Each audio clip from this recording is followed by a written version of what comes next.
Yuba-Sutter.live's local government live streams are presented by Plumas Lake Self-Storage in Plumas Lake, where lifelong local residents are helping other residents keep things safe, providing indoor storage units, outdoor RV and vehicle parking, moving supplies, and Penske truck rentals. Details at plumaslakeselfstorage.com.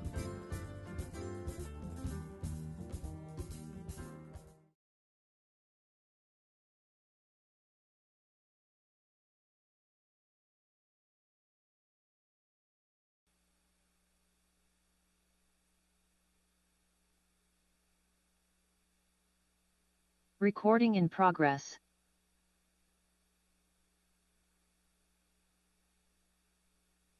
Good morning and welcome to the Yuba Water Agency Board of Directors meeting for Tuesday, May 16th, 2023. We're going to begin with roll call, please. Director Vasquez. Here. Director Blaser. Here. Director Fuhr. Yes. Director Bradford. Here. Director Messick. Here. Director Matthews. Here. Director Bishop. Here. Director Messick, will you lead us in the pledge, please? So please rise and join me. Pledge of allegiance. Pledge, salute. I pledge allegiance to the flag of the United States of America and to the republic which stands one nation under God, indivisible, with liberty and justice for all. Great, thank you. So we're going to do a couple items on the agenda out of order this morning. We're actually going to start with the closed session item, but before we do that, we are going to take any public comment on the closed session item specifically. So that's item 10 on the agenda is conference with legal counsel for existing litigation. Is there any public comment on that particular item? Okay, seeing none, we're going to move into closed session and then we'll come back out.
And a good morning.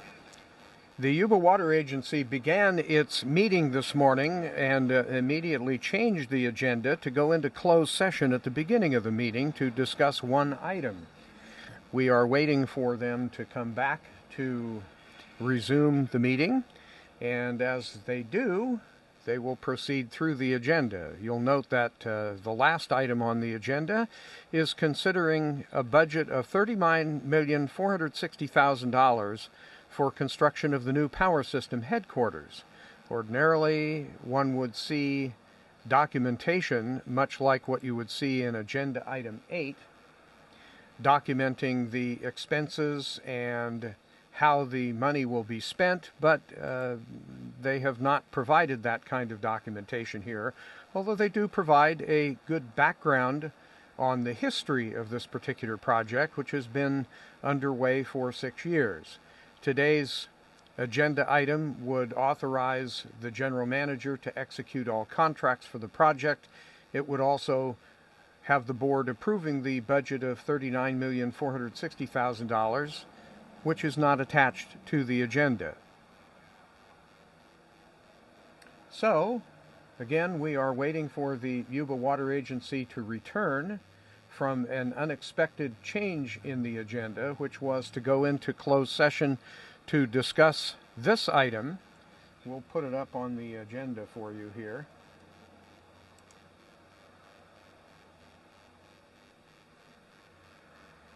And make it a little bigger so you can see it.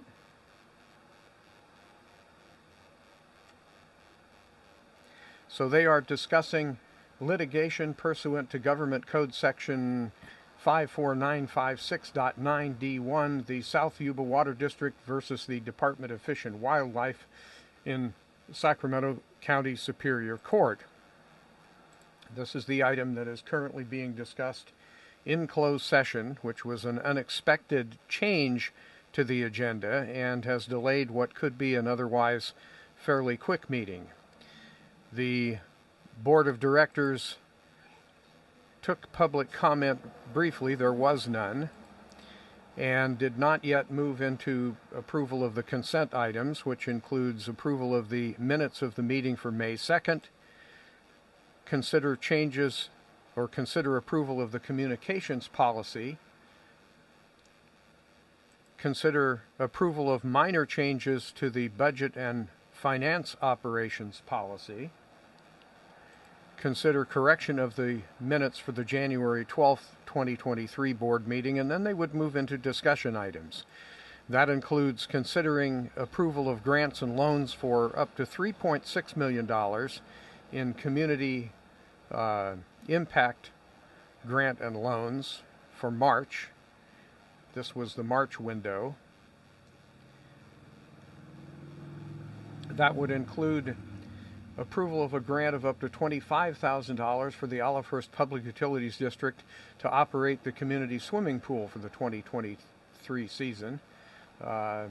The agenda notes that because of extenuating circumstances, OPUD was unable to submit a grant application during the March window. The board policy allows them to consider things on a case-by-case basis.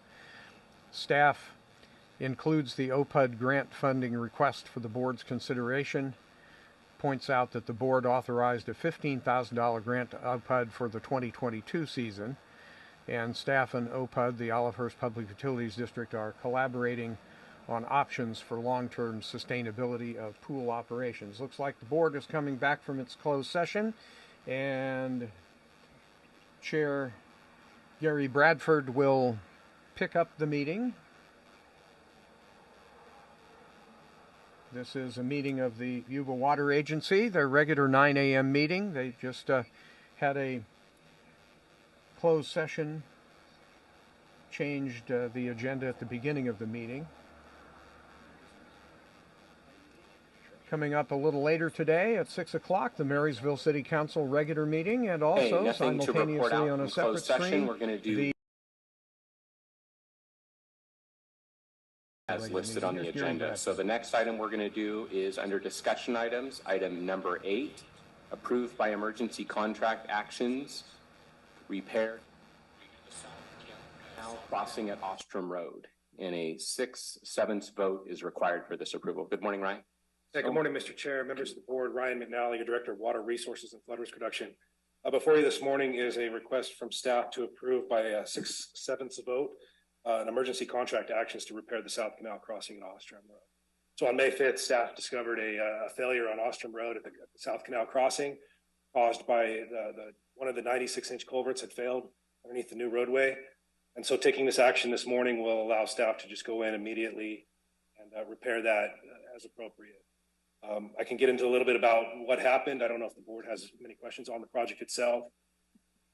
But the action before you this morning is just to approve the emergency action to get in there. So moved. You have a first. Is there a second? I'll second it. Okay. Any public comment on this item? Okay. Seeing none, are there any additional board comments or questions on this item? Excuse me. I just have a quick comment. I just wanted to thank staff for their transparency and their diligence on this. I know we rapidly responded and we were very honest and transparent about what was going on. And I greatly appreciate that. So thank you.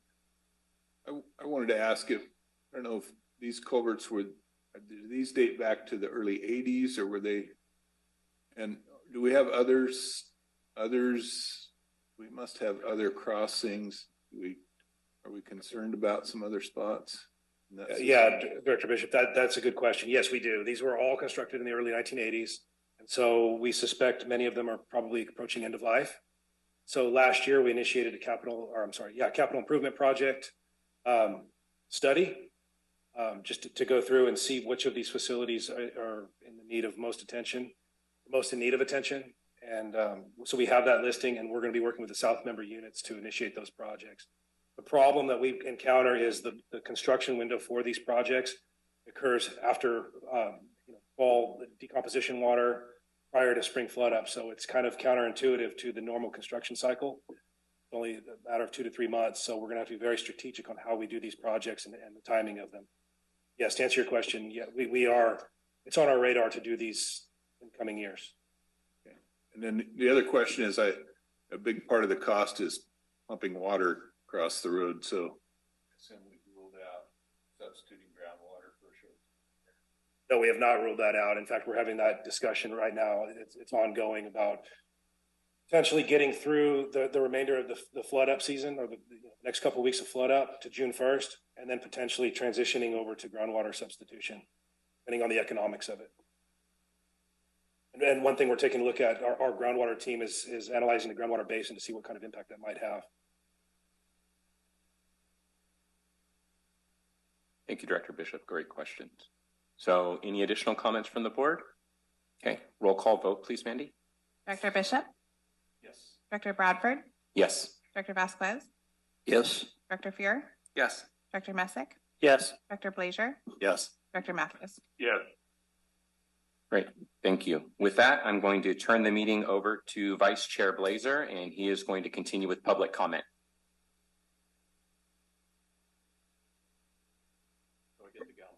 Public comment is an opportunity for members of the public to address the board of directors on any subject matter that is not on the meeting's agenda and is within the board's subject matter jurisdiction.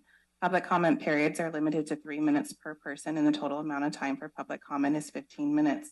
Persons participating by way of video conference or teleconference shall ensure their audio is muted at all times except when the board chair announces public comment periods.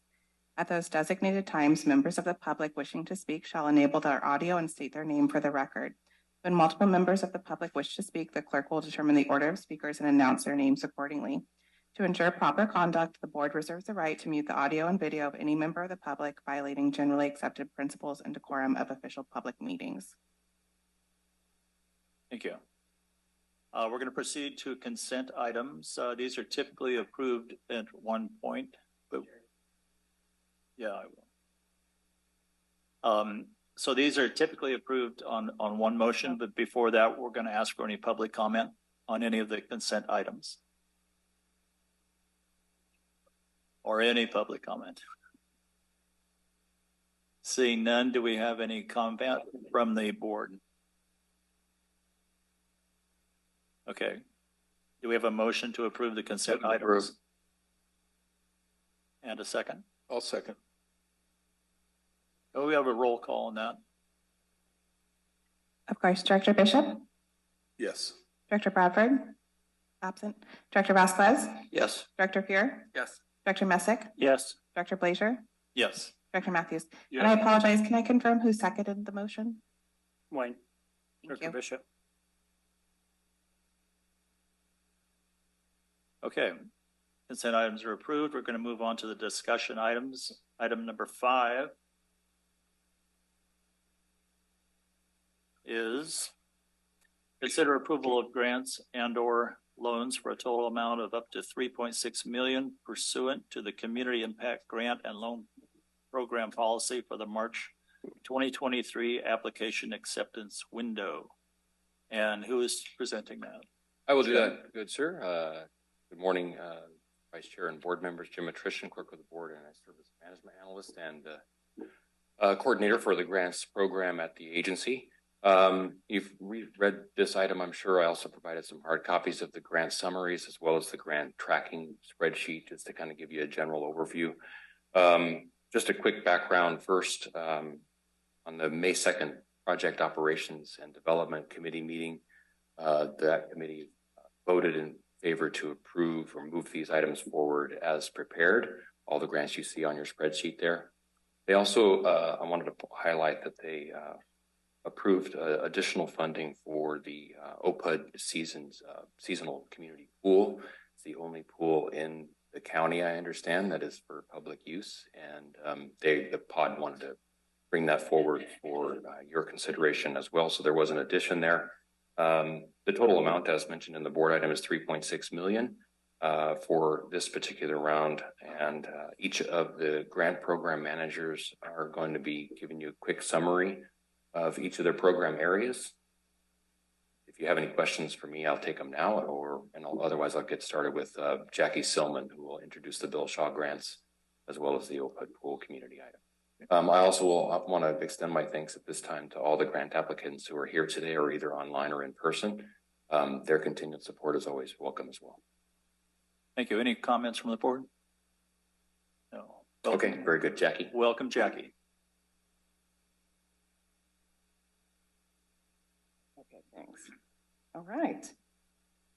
Good morning. So I will start out with the Bill Shaw Rescue Equipment and Training Grants. We have 3 applicants today.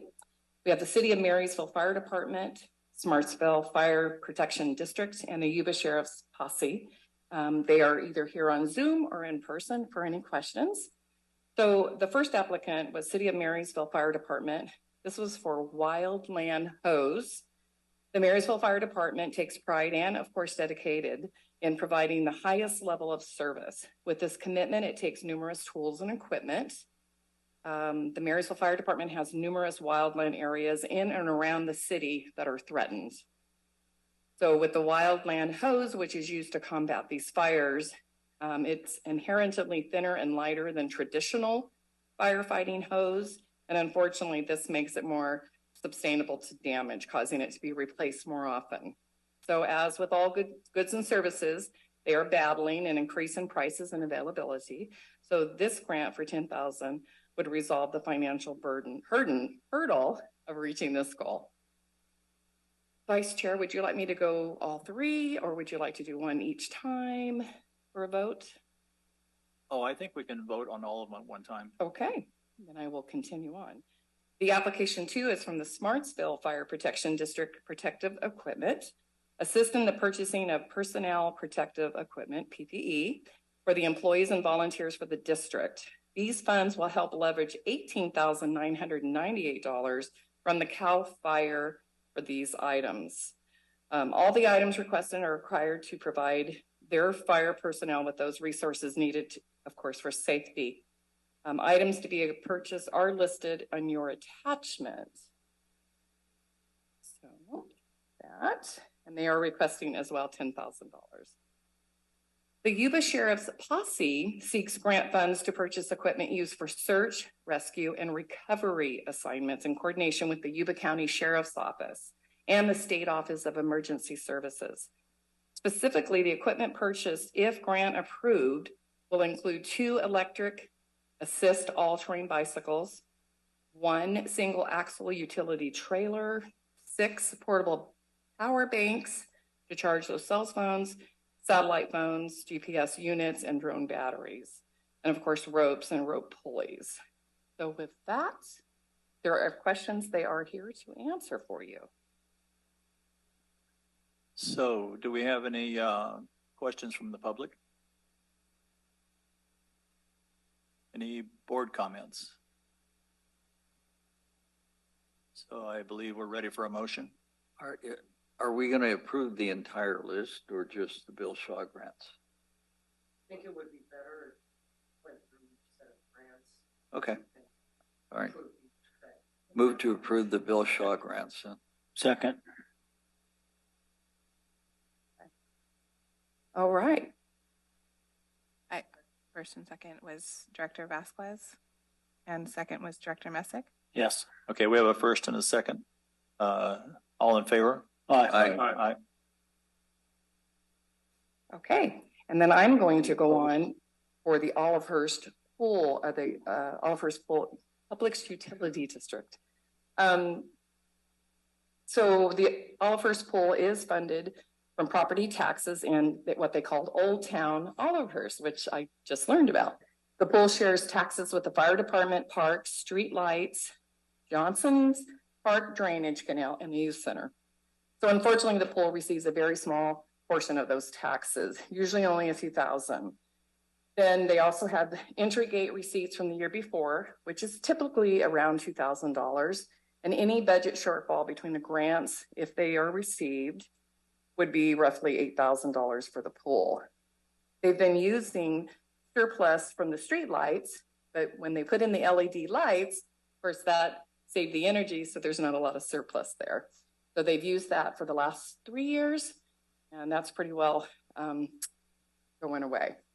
So once that surplus is gone, they can't find the funding, the coverage. Sadly, the pool could close. This is the only pool in Yuba County that is open in the summertime. And of course, with the swift waters of the Yuba, it's really crucial that they take a look at making sure that pool is open. So what is nice about this is they have gone out and they've worked with First Five, who were gracious to give them $17,500. They've also worked with Yuba County Health and Human Services for $23,000. Today, they're asking for $25,000 from the Water Agency. And I will say that Mr. Tillison and I have talked, and we're looking for next year's already, going out to some of the service clubs and trying to figure out ways that we can facilitate this on an ongoing basis for those kids in Yuba County. So with that, Mr. Tillison is online to answer any questions.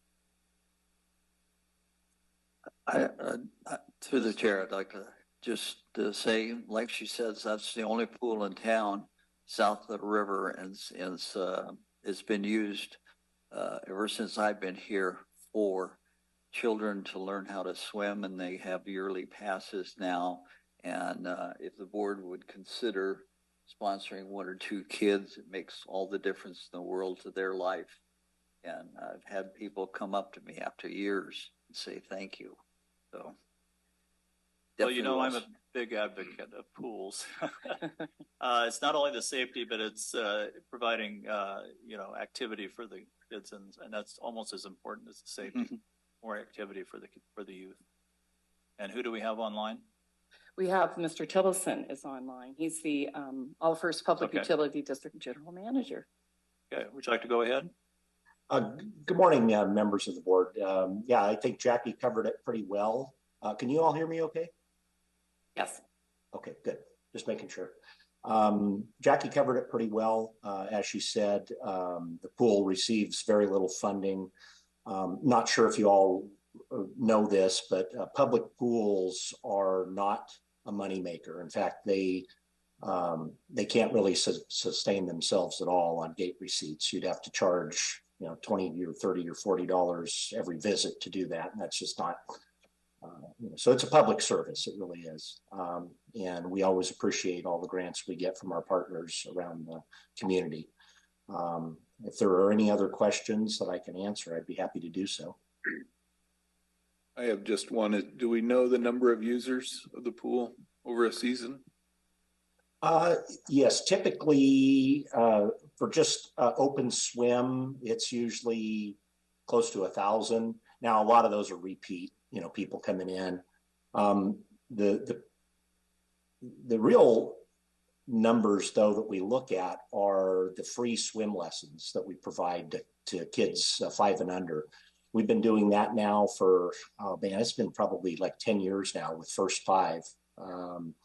That's one of their conditions, that we provide free swim lessons for children 5 and under. And there's at least 100, but usually it's 120 to 130 kids per year that get those free swim lessons. And that's invaluable. We help more kids for First Five than any other of their, pretty much all of their other grant recipients put together. And through the water agency last year, we did, Bonnie, who works in our communications department, and I went out and actually gave out flyers about staying out of the Yuba River. It's not safe. And, they had lifeguard or life jackets out there. So there's kind of a cool program that surrounds the pool. So we can talk about why you want to stay out of the rivers. So that's good too. Well, through the chair, I'll throw out a challenge. I'll buy 5 yearly passes for the pool, and I challenge the board to follow me, and that gives us 35 kids that would be happy all year long. So. Good idea. Check with Andy. Okay, Jackie. I think you need a motion. So moved. Oh, there you go. I'll second it. We have a motion and a second. All in favor? Aye. Aye. Thank you very much.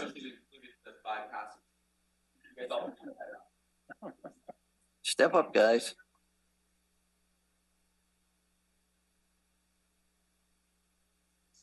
Okay, item 6. Oh, we still have lots more grant. We still have more presentations. What's that? More grants. There's like 30 grants. Oh, we should wait till the end of them all. Yeah, tell me when we're done. All right, morning, members of the board. Kyle Morgado, project manager, Yuba Water Agency.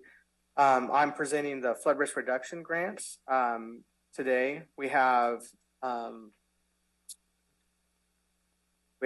grants. The first 2 are for Reclamation District 10. They're reach F4A seepage and stability mitigation, and then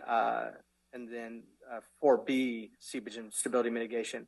These are planning grants. What we requested in talking to RD10 was to support their engineering and environmental for these repairs, and they would put the cost for the grant applications.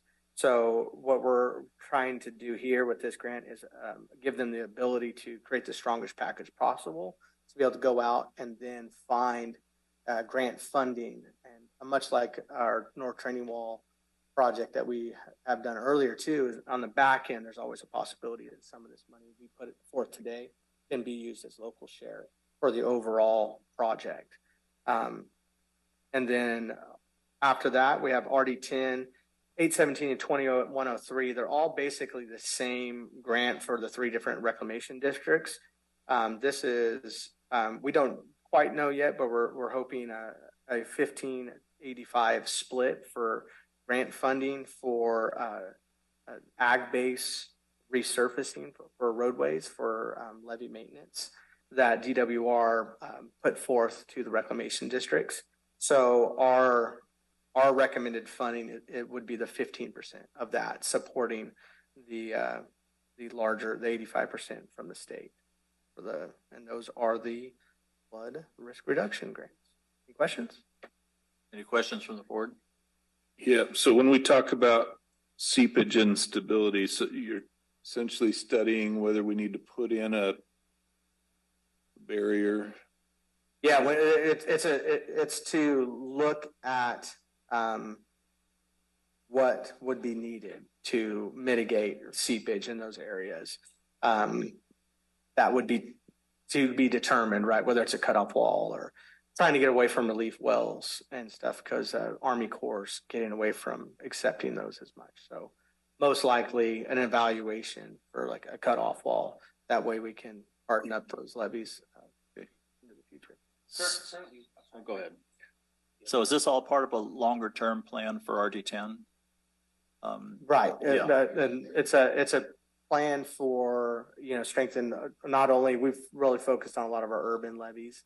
Now we're trying to look outward and see how we can support some of the reclamation districts and try to support them in such a way that we can gather more state, federal, whatever funding. That way we can support with our dollars to get more dollars from grant funding. Okay, thanks. Go ahead. That was, I think, exactly my point, is that we're trying to bring RD and up to Linda and all of first level levies. Right. Well, for rural, it wouldn't be probably the same level, but yeah. Almost as good. A higher level of standard. And it wouldn't be just be RD10, right? But we support many reclamation districts. This would just be the first set. So are you also doing these other presentations? In a little bit. There's somebody right after me. Yep. So that's flood risk reduction. If there's no more questions. Any other questions? I'll call Creighton. I'll make the motion to. I don't think we need to, do we? What? Okay. Do we have a motion? I have the motion. So. Have a second? I will defer in a second. Second. Okay, all in favor? Aye. Good morning. My name is Creighton Avila. I'm your project manager for water education. So in front of you have one grant. It is Growing Up Wild. It is for First 5 Yuba County.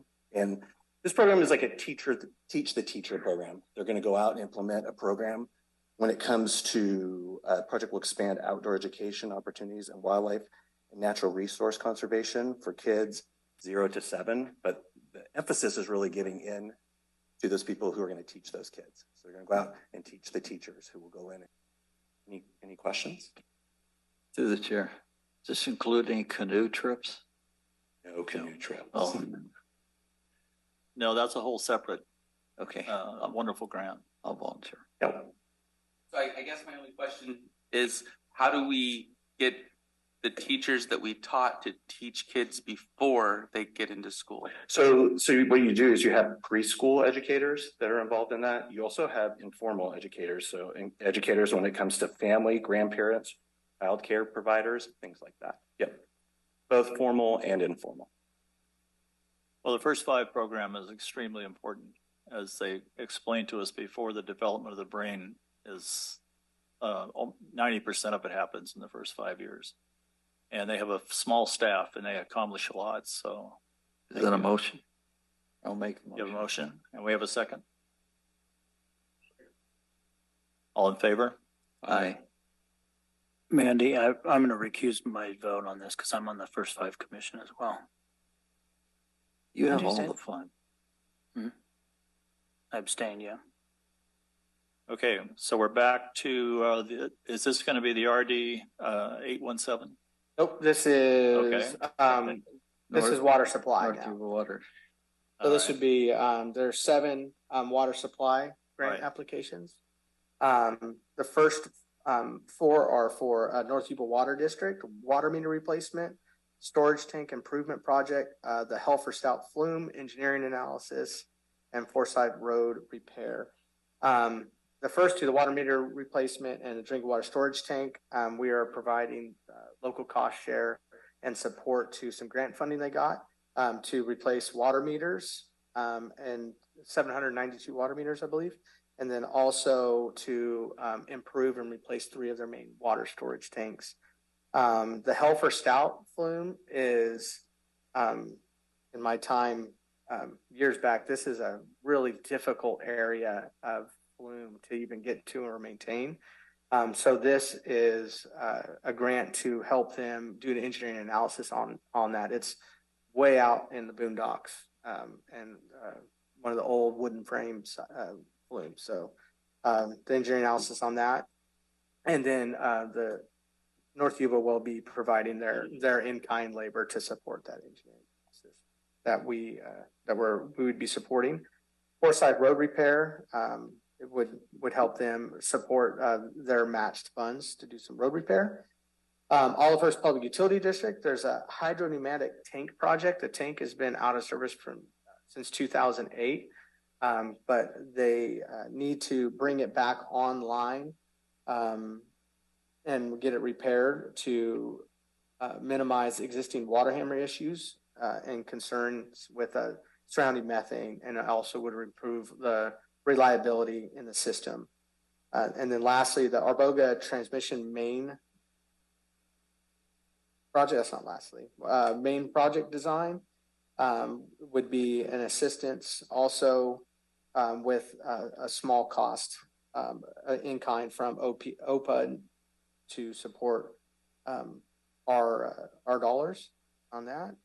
And this would allow them, much like the RD10, to create a package to make them more competitive in going for grant funding.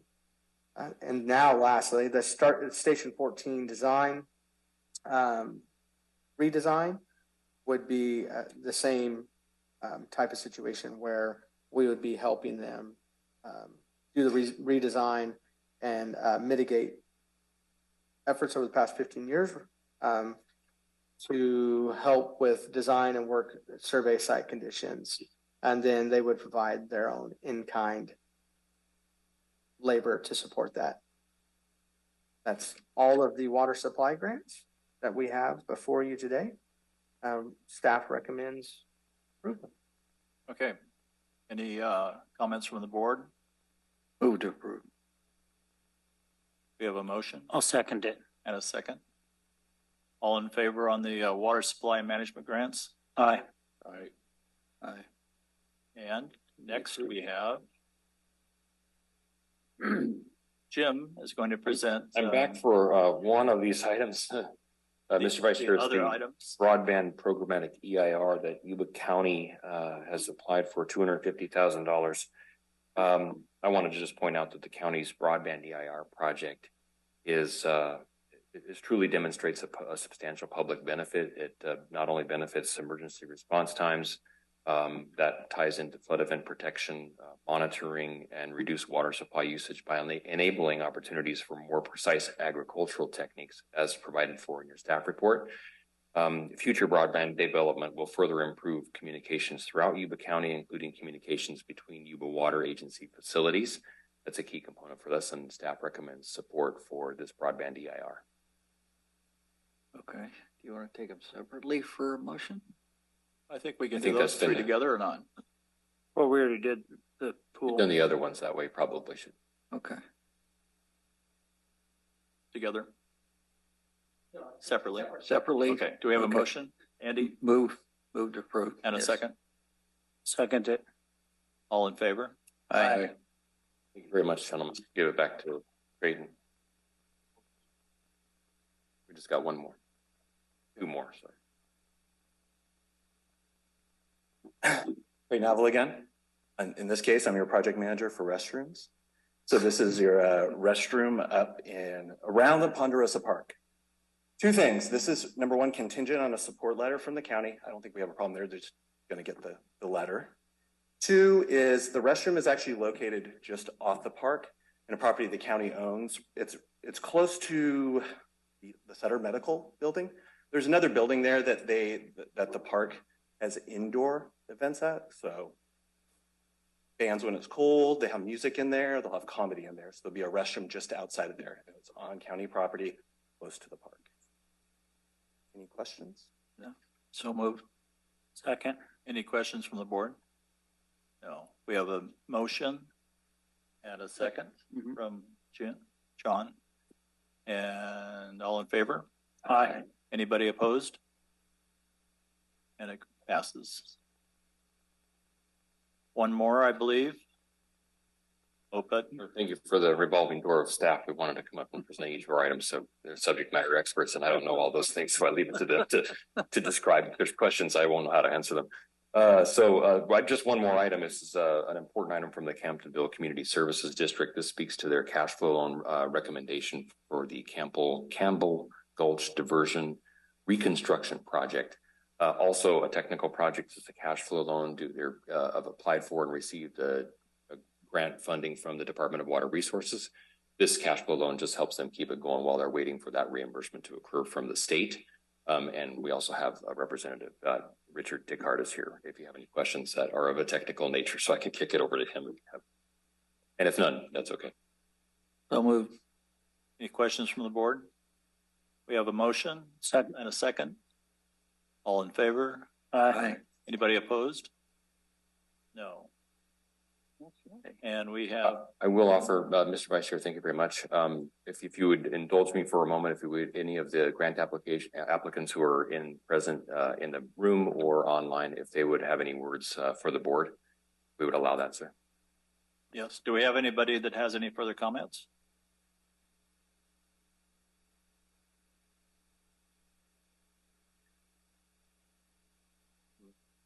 This can have Mike. On behalf of the staff here at Yuba County, I just wanted to thank the board of directors for voting in favor for the broadband environmental impact report and continuing to signal your intent to assist in expanding reliable, affordable broadband for all the citizens in the county. So I just wanted to thank you all very much for your time. Yeah, we appreciate your effort. Thank you. Wow. Okay. We can move now to number, oh, we have somebody else. Excuse me.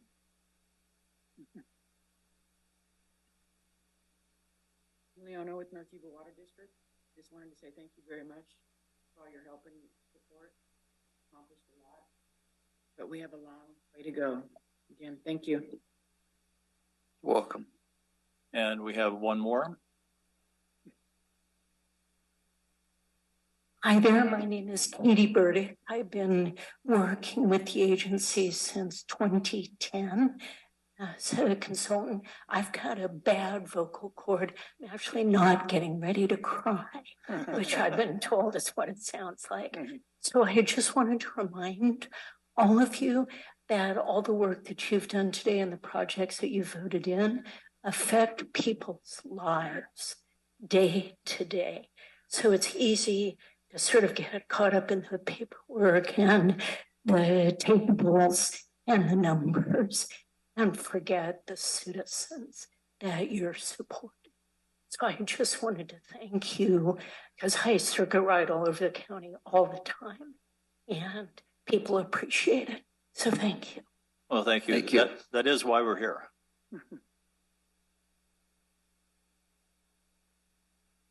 Just had my kudos, Richard Dickard from Camptonville Community Service District. And over the last 2 decades, Yuba Water Agency has been so supportive, greatly appreciated, and away we go. Thank you. Do we have anybody else? Now we can go to number 6. Okay. Number 6 on the discussion items is consider adopting resolution 2023-05, approving the application for grant funds from the California Department of Parks and Rec, Division of Boating and Waterways for a quagga and zebra mussel infestation prevention program.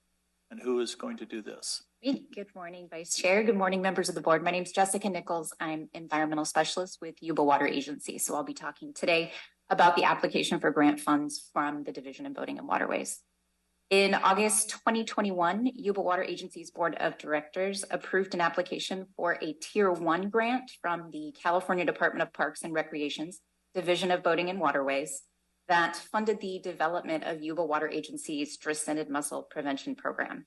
The program, which was approved by the California Department of Fish and Wildlife in April 2023, so just last month, included the thorough assessment to the vulnerability of non-native mussel introduction at New Bullards Bar Reservoir, Lake Francis, and our house and log cabin impoundments, but also developed early detection monitoring methods for all applicable water bodies. So today, staff recommends the board consider adopting resolution number 2023-05, approving the application for grant funds up to $400,000 from the California Department of Parks and Recreation's Division of Boating and Waterways, this time to actually implement the CDFW approved Dreissenid mussel prevention program. The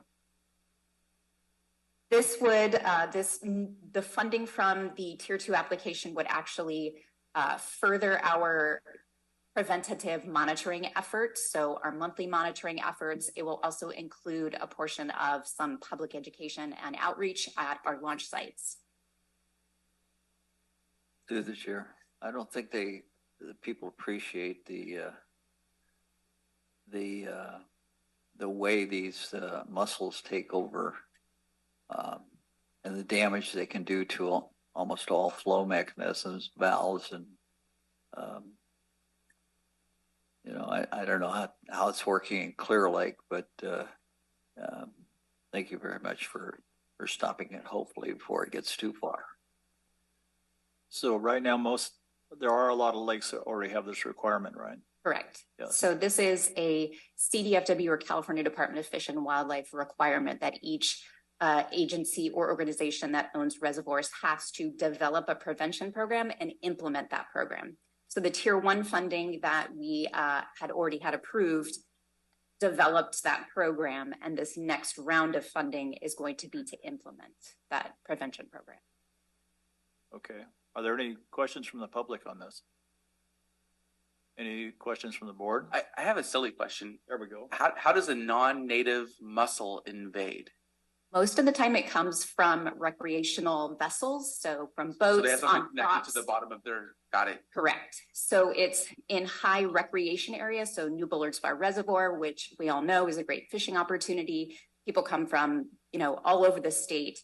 We've been lucky. Northern California reservoirs haven't been impacted by non-native mussel infestation, but we've been doing a great job for preventing that. There are water bodies in Southern California that do have infestation. But there are lakes like, say, Tahoe that strictly check your boats before you can launch. Absolutely. And we're not there yet. We're actually proposing to do kind of a self-inspection at this point for the next round of funding. But we're still developing more of the prevention program. Okay. Any other questions from the board? I have another question. Okay. Will that also include Collins Lake? It does not include Collins Lake. So this includes New Bullard's Bar Reservoir, Lake Francis, and our house and log cabin. Okay. The fact that Collins is private, right? Correct. So that throws them out of this. Correct. Yeah. Okay. Could they voluntarily do this year? Could they voluntarily? Absolutely. Is it something we can ask them to do? Because I think they would appreciate that also, because it'll destroy them. And that is something that we can research, is to reach out to Collins Lake and see if they have a prevention program and what those are. Okay, I'm glad we're ahead of it. Any other questions? No. So moved. And we have a first, second. All in favor? Aye. Anybody opposed? No. Okay. Moving on. Number 7. We're going to consider authorizing staff to enter into a lease agreement with California State Lands Commission for the Upper Rose Bar Salmon Spawning Habitat Enhancement Project. Salmonoid Spawning Habitat Enhancement Project. That's me again. That's you. Good morning again, Jessica Nichols. The Upper Rose Bar Salmonid Habitat Restoration Project site is located 9 river miles below Inglebright Dam and is owned by Yuba Water Agency. The Board of Directors of Yuba Water Agency have approved the conduct of the Upper Rose Bar Salmonid Habitat Restoration Project, which will create and enhance approximately 5 acres of spawning habitat for Chinook and steelhead. The state of California, through the State Lands Commission, holds title to the lower Yuba River streambed in the region of Upper Rose Bar, and is willing to lease a portion of the streambed to Yuba Water Agency and for the purposes of completing the Upper Rose Bar Salmonid Habitat Restoration Project. However, before the State Lands Commission can approve the lease, Yuba Water Agency directors must adopt a resolution approving the lease and authorizing a designated representative to execute that lease. Therefore, today's staff recommends the board consider the adoption of resolution number 2023-06, approving that the State Lands Commission's lease to obtain the rights to use the portion of the Lower Yuba River streambed to conduct the Upper Rose Bar Salmonid Habitat Restoration Project, and to authorize Yuba Water Agency's environmental manager, Jacob Vandermeulen, who couldn't be here today, as signatory to execute the lease. So moved. Do we have any questions from the board? Was there a cost to the lease? I'm actually not aware of any cost, but I can find that out. Director Fuhrer, I can confirm that there is no cost. Thank you. I'll second it. Okay, we have a first and a second. All in favor? Aye. Anybody opposed? No. It's a good project. Thank you. Thank you. So we already took care of item number 8. So now we're moving to item number 9. Consider the approval of a budget of $39,460,000 and direct the general manager to execute all contracts for construction of the new power system headquarters. And good morning, board. Long time no see. Kyle Morgado, project manager, Yuba Water Agency.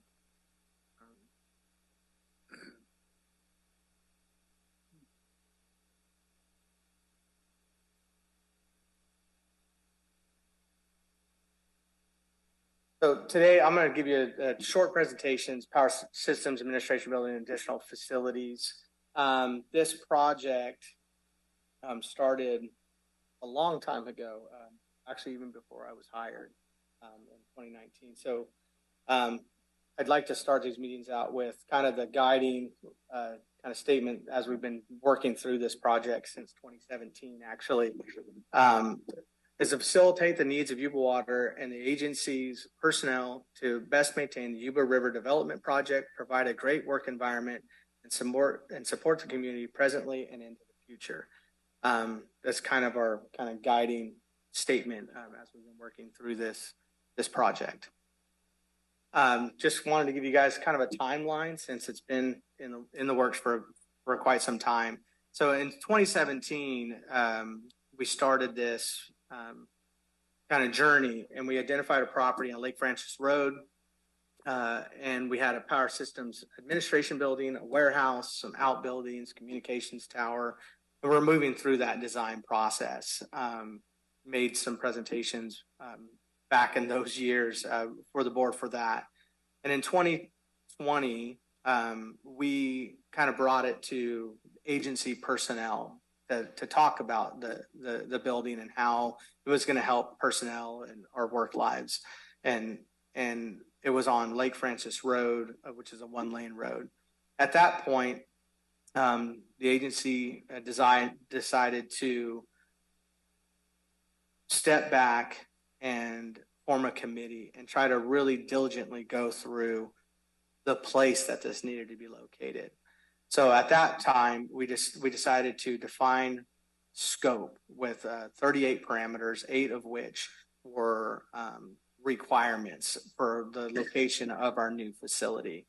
And one of the things that we really wanted to include was a mechanic shop, was not in the original design. And we also wanted it to be able to facilitate storage of our vehicles and be more easily accessible than the initial site. So that was where we started off in 2020, was to include those things and find a more opportune area to construct. So where we're housed now at Power Systems is down here, Colgate Admin Building, right on the river. The new location we found is off of Marysville Road, and we'll get into that. It's right past the post office. One of the criteria is to be on a main road that's easily accessible, that's close to the power that we need, the internet that we need, and also be able to communicate more directly with our communications tower on Oregon Peak. And this also reduces traffic on Lake Francis Road and is a safer and shorter commute for our staff. So right now, this is a picture of the admin building. The admin building is actually the administration building that we're using now is the old Colgate powerhouse built completed in 1950. It was turned into office space in 1970 when it was decommissioned, when the new Colgate powerhouse was brought online, kind of next door there. So this right now houses our staff. Presently not ADA, doesn't meet a lot of requirements for ADA. Parking is limited, storage of vehicles, storage of equipment are all very limited at that site. That's where we are at this time. This is the new site off of Marysville Road. It's 8897 Marysville Road is the location. This administration building is the building here that has the different kind of roof line. That is the same administration building that we had on our Lake Francis. We did expand it by 24 feet just because in the 6 years of this project, the agencies expanded greatly. The warehouse is basically the same warehouse we had in that original design. The microwave tower is the same microwave design with the newer, technological upgrades. The third building is the mechanic shop that we added. We could not have this on our old site. Our old site was not. Then we also included power equipment storage pole barn for our crane trucks and bucket trucks and personnel vehicles. And one of the other attributes is this big turnout on Marysville Road was being used as a bus stop for the local constituents there in Organ House. So we wanted to make sure that not only did we continue to give the public in that area the opportunity to have that, but also to improve it and make it more safe. So this is a double pull-through lane from each direction with walkways, parking, and then access also for additional parking in the public areas in front of the admin building. This is just another shot, a little prettier shot of the facility. The secured site is from the edge of the building here, and we'll have our gates here. Our staff parking would be inside the gate, public parking outside of the gate. The big cylinder up here is a 150,000 gallon fire water tank that will also have a hydrant on Marysville Road for the fire department to be able to tap into. And the smaller building back here is actually will house a small freshwater drinking tank for the buildings, and also a large fire water pump skid to produce the flows needed for fire protection in the buildings. Just another view of the admin building here. We actually have procured a Pelton wheel. We just had to pay for shipping. Another agency gave it to us. We just had to have it paid shipping for here. So the Pelton wheel is a thing, and it will be in front of the building. It's I think 6 feet in diameter, something like that. Pretty neat. Just another shot of the front of the building. This is the back of the building. There's a little courtyard for staff to be able to sit outside. Door here would go to the ballroom. This is the interior layout of the administrative building. And once you come in the main entrance, you're in actually a public hallway here and public restrooms. This is the main conference room. It also has a courtyard outside. That is for public use, much like different agencies can use our F Street conference room. This conference room will have separate public access apart from staff's secured access to the office portion of this building. It is approximately 25 feet by 75 feet, Jefferson, if you can. And it can be split into 3 smaller conference rooms. This will house everybody that's basically in an office right now. We'll have an office in this building, and we will also have 2 additional offices that are open. The open office space areas here, we're starting off with minimal cubicles for transient staff that need to come here and work. But in the future, as we grow, this will also provide up to 32 to 40 extra cubicles and extra staff if we needed to. So it also gives us the opportunity to grow. We have a large engineering records room that's going to go in here for all of our plans and our prints and our printing and for our engineering tech to work through, and a large bowl room. And this is where maintenance staff It'll hold up to, I believe, 30 people in a classroom style, and to be able to do maintenance training or the morning muster for our maintenance staff and then we have a break room also. So that's the more complicated of the buildings. That's our administration building. This is a rendering of what the front entrance would be. This door you'd have to buzz through. That's why there's a window here. So there's a secure entrance to get into the public hallway there. And then to the right would be the office space. This is a rendering of the internal office space, one of the open office spaces here, with a couple cubicles set up. This is the interior rendering of the conference space all the way open, with all three open.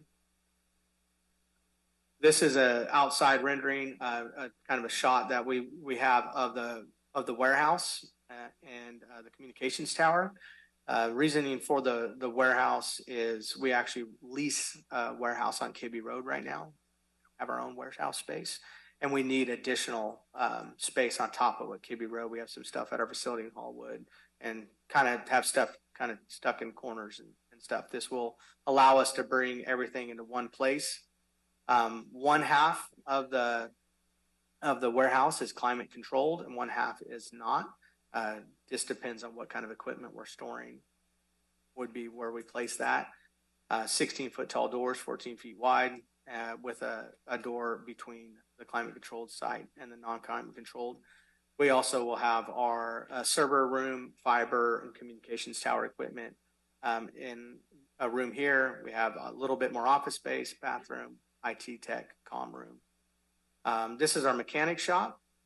It'll be 2 bays. One bay will have a crane to be able to move, pull motors or trannies or whatever the mechanic needs to pull or move around. And then we'll have a large vehicle lift in the other bay. And then as a part of the original design, we actually had 3 outbuildings on Lake Francis Road design. We just included those 3 small buildings as part of the mechanics building. And this will be for different storages of materials and small engines, weed eaters and trimmers and such. We'll have an office for the mechanic, bathroom, and some more storage rooms. This is just an outside rendering of the pole barn, and you can see the warehouse off here in the distance with those 3 small doors into those storage areas. The 2 longer bays are for our bigger equipment, crane truck, bucket truck. So what we've completed thus far, 2020 to now, is we did an inventory review of the warehouse needs, what we have not only in the warehouse, but all over the project. We did a staffing plan and review. We looked at, what we needed for project power equipment maintenance and storage needs, storage materials. We got the wells contracted. We have one drilled, both permitted. We have a secondary one going in next week. Septic design and permitted. That's all complete. Temporary power installation application is in. We're hoping in the next 2 to 4 weeks that drop will be completed. And we already have our permanent power application in. We have their app into AT&T for our fiber is done. Then we also have all the proposals in hand to start construction.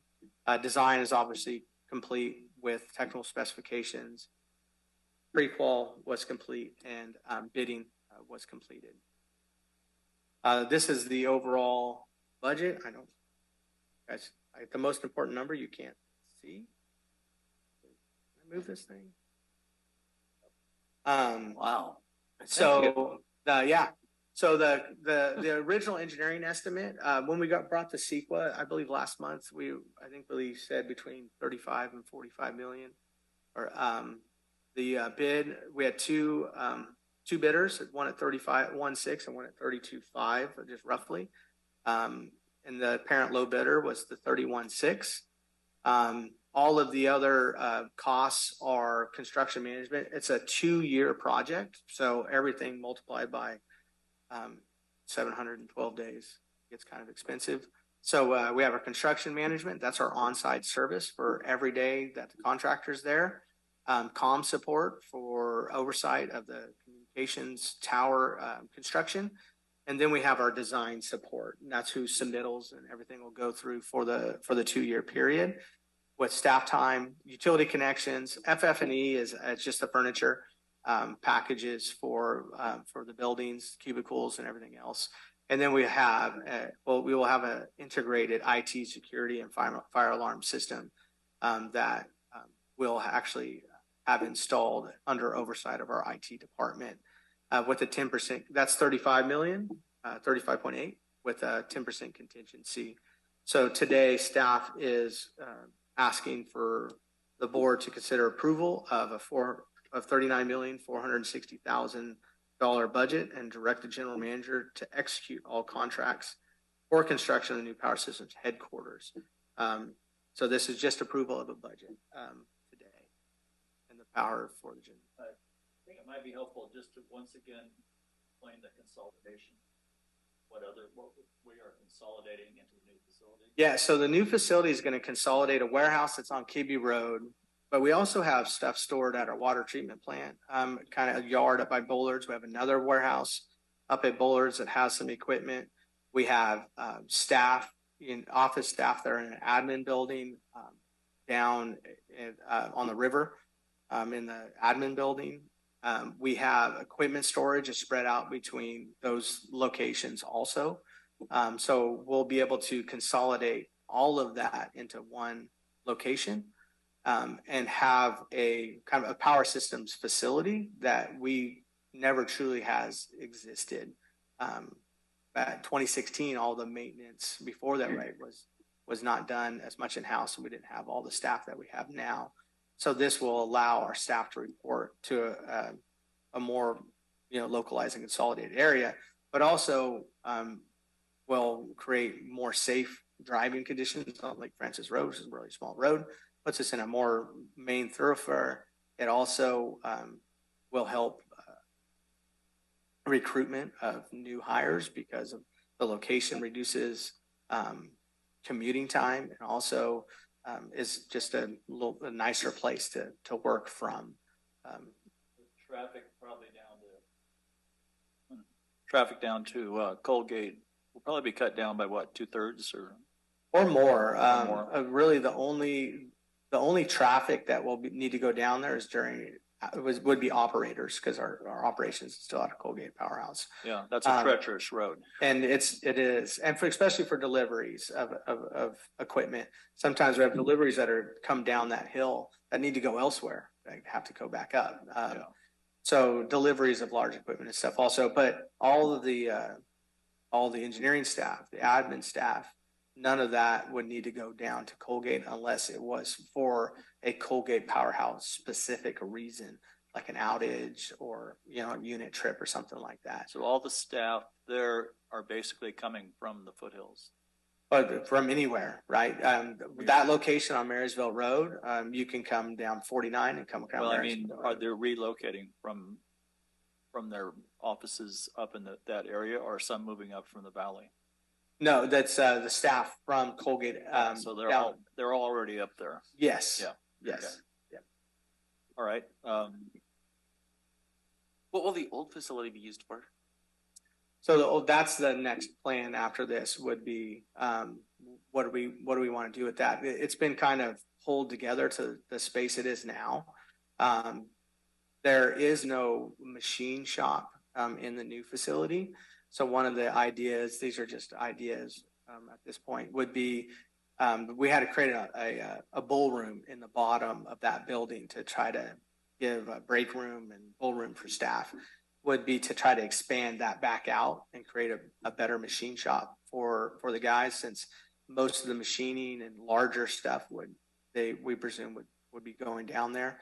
And then that would push them, instead of our conference room upstairs, that would push it up to maybe a staff muster place, because when you're in unit outages and stuff like that. And then you'll still have office space. If the engineering or administrative support or anybody has to, or compliance or environmental, you're doing anything down there, you'll have kind of a roving office space that you'll be able to use also. Okay, well, we're going to do some public comment and see if we have any more board comment. What should we do first? Board comment? If it would make more sense, I would go ahead and ask for a motion, have board discussion and then call for public comment. So moved. Okay. All right, do we have a motion? I moved. We have a motion. And a I second. moved. Was there a second? No. You made the Andy made a motion. And did we have a second? I'll second it. Okay, let's do a roll call on this. Well, we gotta do public comment. Any more discussion? First, Mr. Chair, and then you call for public comment. Okay, and then we'll vote. Correct. Okay. Board comment? Yeah. We have board comment first. Yeah. Yes, please.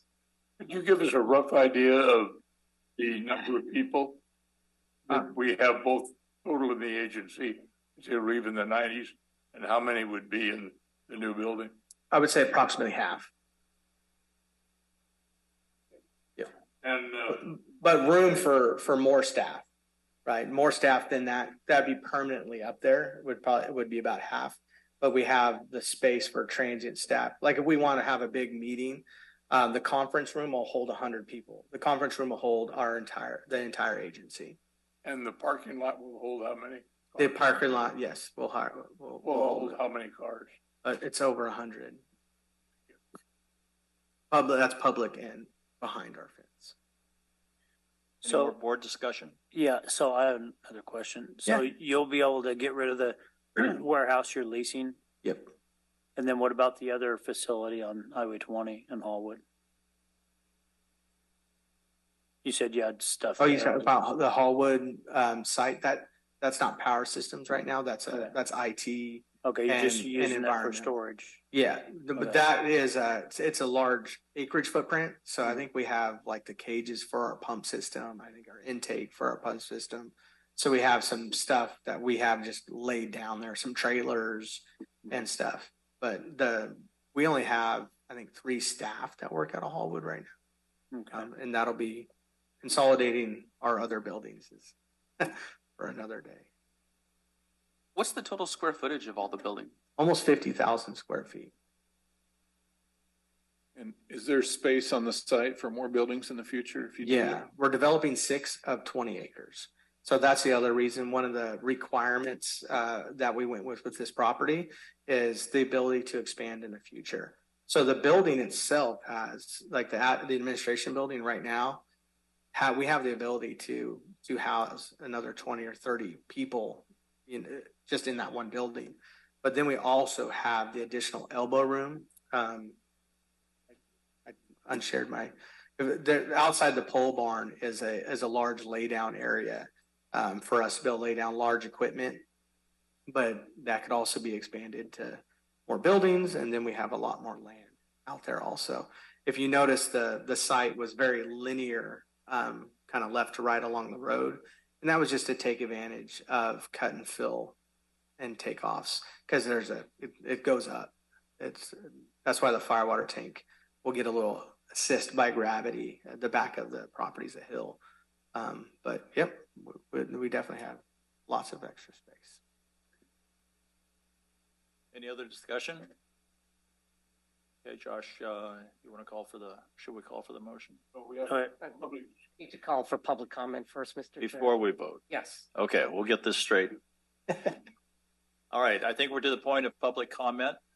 We have 4 that are turned in. The first appears to be Alonzo.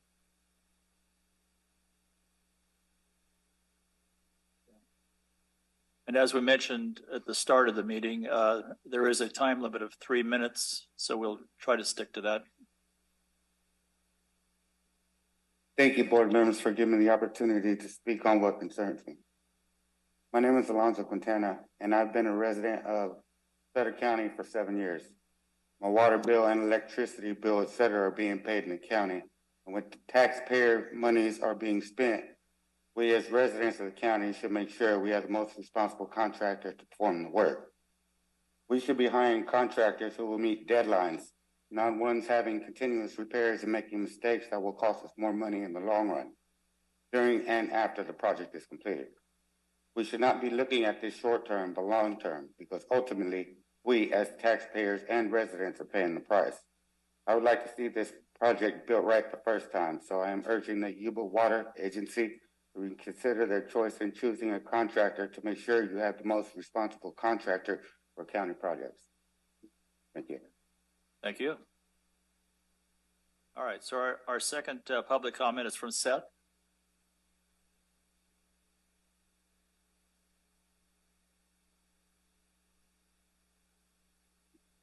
Good morning, board members. My name is Seth Howard. I'm a field representative with Northern California Carpenters Union. I want to give you all my perspective on what I see taking place here. Hypothetically speaking, if you have an auto mechanic who's been working on lower end vehicles all his life, would you suddenly have him work on a high end vehicle like a Lamborghini? I believe everyone in this room would agree that this would not be a good idea. The reason you will not do such a thing is because the likelihood of having issues arise is very high. This is what I see taking place with this project. You are awarding this project to a contractor who does not have the experience and expertise to perform this type of work. With this decision, you are jeopardizing and putting taxpayers' dollars at risk. I'm asking you to take a deeper dive into the decision you're about to make by reconsidering your decision on selecting Hilbers as the contractor for two reasons. One, the lack of experience, and two, the job being too big for a contractor like this who does not yet have the track record of doing this work. As a representative of Yuba County, you should do what's best for your county, and this is definitely not what's best. Thank you for allowing me to speak. Thank you. Our next speaker is Neilden. Did I pronounce that right?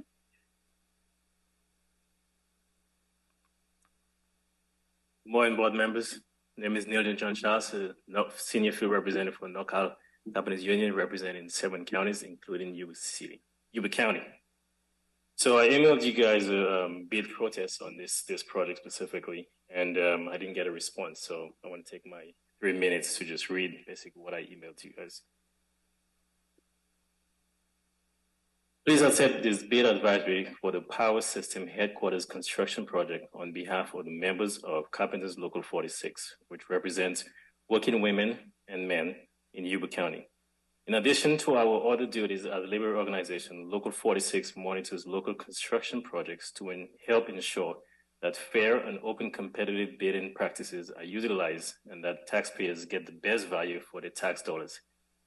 This is important because the policies underlying our state's competitive bidding laws not only foster fairness among bidders, but also protect the public trust. We write to inform the Yuba County Water Agency that the California Department of Industrial Relations has no record of Hilbers, the apparent low bidder on the Yuba County Water Agency Power System Headquarters Project, having performed work on a public work project of a similar size or scope as the project. As a result, YCWA should not consider Hilbers as a responsible bidder for this project. The Public Contract Code requires that bids be responsive and bidders should be responsible.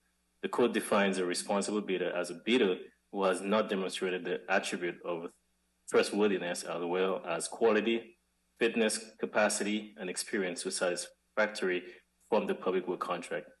Agenda item 9, which is where we are right now, for the May 16, 2023 Yuba County Water Agency Board of Directors meeting provides details regarding the planned construction of the project, including the apparent low bidder construction is $31,620,000 by Hilbers.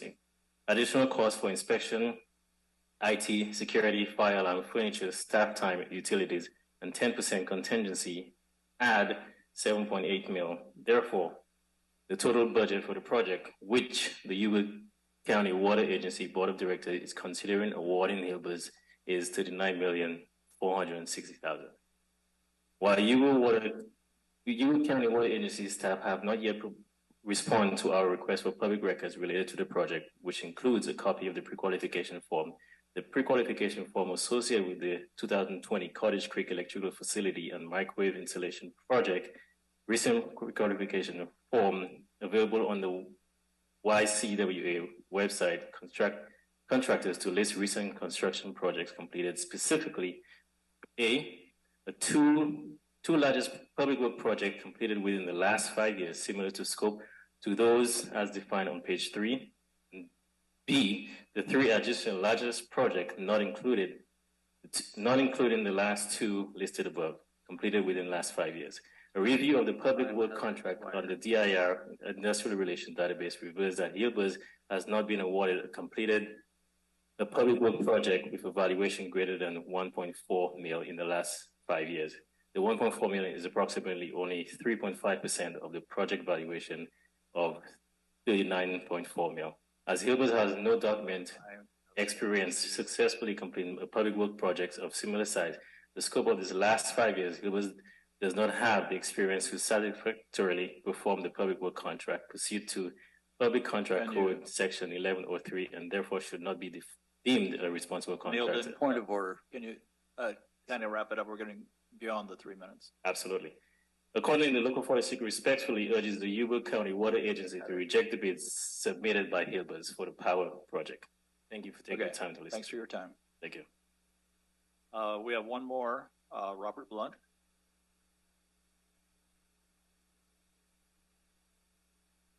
Morning, Board of Directors. Thank you so much for having us speak. I also am a member of the NorCal Carpenters. I'm a field representative and a member of Local 9109. I'm also a Sacramento County resident, and I just wanted to say that this project is really important to me as a resident because the water agency, in their responsibility to protect from floods of my neighbors, is an awesome responsibility. And just hearing the other presentations today on all the responsibilities that this agency is responsible for is extremely important, not just to the residents here of Yuba County for energy, for water in their homes and businesses, but also to irrigate the crops, right? And that's food that winds up on my family's table and on the table of all of our families. So I think that there's an extreme responsibility here for ensuring that the facilities that we have are built responsibly. And that's why I urge you to consider what was said in the letter from Neildon. And thank you again for everything that you do. Okay, thank you for the public comment. Okay, the stage we're in right now, I believe we do have one online public comment. Please hold. What's that? We do have one online public comment. I'm going to allow them to unmute to speak. Oh, okay. We do have one online, and who is that? Yuba-Sutter Live 2. Okay, you can go ahead. You're still muted, I think. Yuba-Sutter, can you unmute your mic?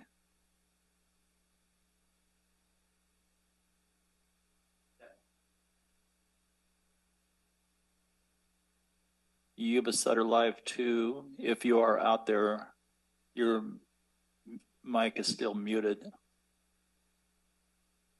Trying. Please hold.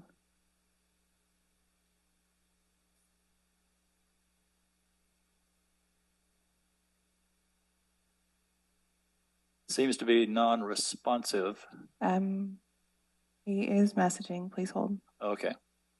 Through the chair, could we have the staff give us our bidding process and how we got to where we are?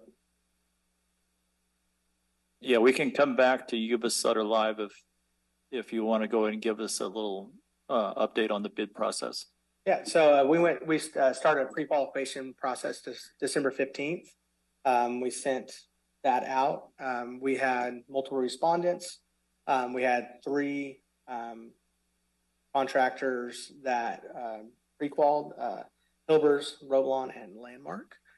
All 3 of them were then given the opportunity to bid. And then we received bids on the 10th from Roblon and Hilbers, and Hilbers was the apparent low bidder at that point. what type of questions you ask from that pre-qualification? It's a state documented, let me get Andre up here before I think. So Andrea Osterholt, the procurement supervisor for Yuba Water.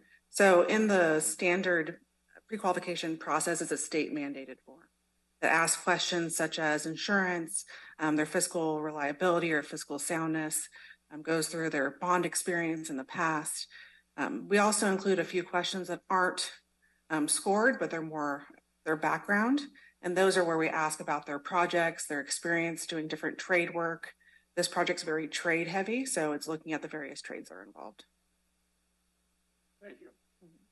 And If I may. That's very helpful. It looks like Yuba-Sutter Live is back. Correct. They should be able to speak now. Okay. Thank you, Mr. Chair, and through the chair, Ted Langdell, Yuba-Sutter.live. We have been live streaming Yuba Water Agency meetings and other government meetings since the COVID pandemic forced government to adopt a online presence, and it's enabled us to bring government meetings to the public in a different way. When I was looking at the budget or looking at the agenda on Thursday after it came out, I was a bit surprised to find that there was no backup material other than what was written in the agenda itself. And that's surprising because on a project, especially of this magnitude, there's usually a budget breakout, there are maps, there are other details, many of which I learned yesterday were going to be in the presentation that your staff member Kyle Morgado presented. A very good presentation, by the way. I would have thought something like that, and much of the information would have been provided both to the general public and to board members in advance of the discussion today, so that everyone had an opportunity to get a better idea of what exactly was involved here. I understand this has been an ongoing process for the last 6 years. I could not find in searching, and I'm a pretty good internet sleuth, finding any details about the bid opening or who the other company was. And I unfortunately missed what Mr. Morgado just said while I was trying to unmute my microphone. I would recommend two things based on what I've heard today. One is that because of this information not being available to the public, that it be included in the agenda, either added to the current agenda, and that the decision that you're about to make today be put off 2 weeks. I haven't heard anything that would indicate this kind of a delay would be a significant disadvantage. It would also allow the general public to become more aware of what the importance and beneficial impact of this particular project is. And it would also allow a full seven member board to vote on it. I think having the chairman present would be beneficial as well. So that's my request. I would further ask that a more specific motion be made if you're going to move to adopt this either today or 2 weeks from now, in terms of specifying what exactly is being moved, seconded, and voted on, because just I move doesn't really cut it. It's very vague and unspecific. That's my comment for today, and I thank you very much for your time. Okay, Ted, thank you for your input. That's helpful. So to the board. We can have some more discussion on that, Josh. To the chair. Did you follow normal procedures on bids that we've submitted before? Yeah, so this is a two-step bid process. It goes through a pre-qual, which is publicly advertised, and then a secondary to the pre-qual bidders. We're using the same process we used to build a dam, to replace relays, to replace Pelton wheel. Yeah, the Cottage Creek project was the example they brought up, and that's the exact same process we went through. Okay, and we followed the normal procedures and didn't. No, nothing different. Okay, because I think that there's been sufficient time for anybody who cared to inspect the plans. It's been made available. It has. So with that, I'm gonna consider that I would request that we move to approve the budget.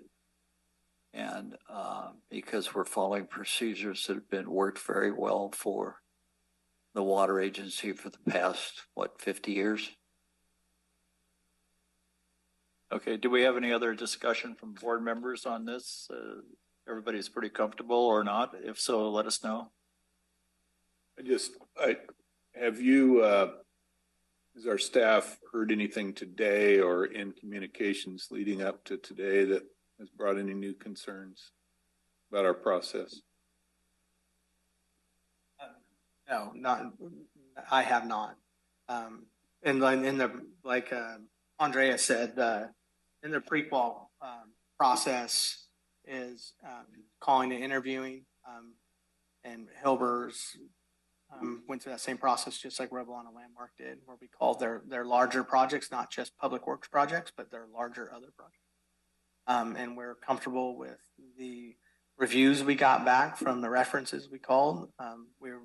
That's why we moved them and Landmark and Revlon onto the process, is because they all scored well in the reference portion also. Okay. And then the other question is that I would also like to be clear on exactly what the motion is. I think we're authorizing the general manager to.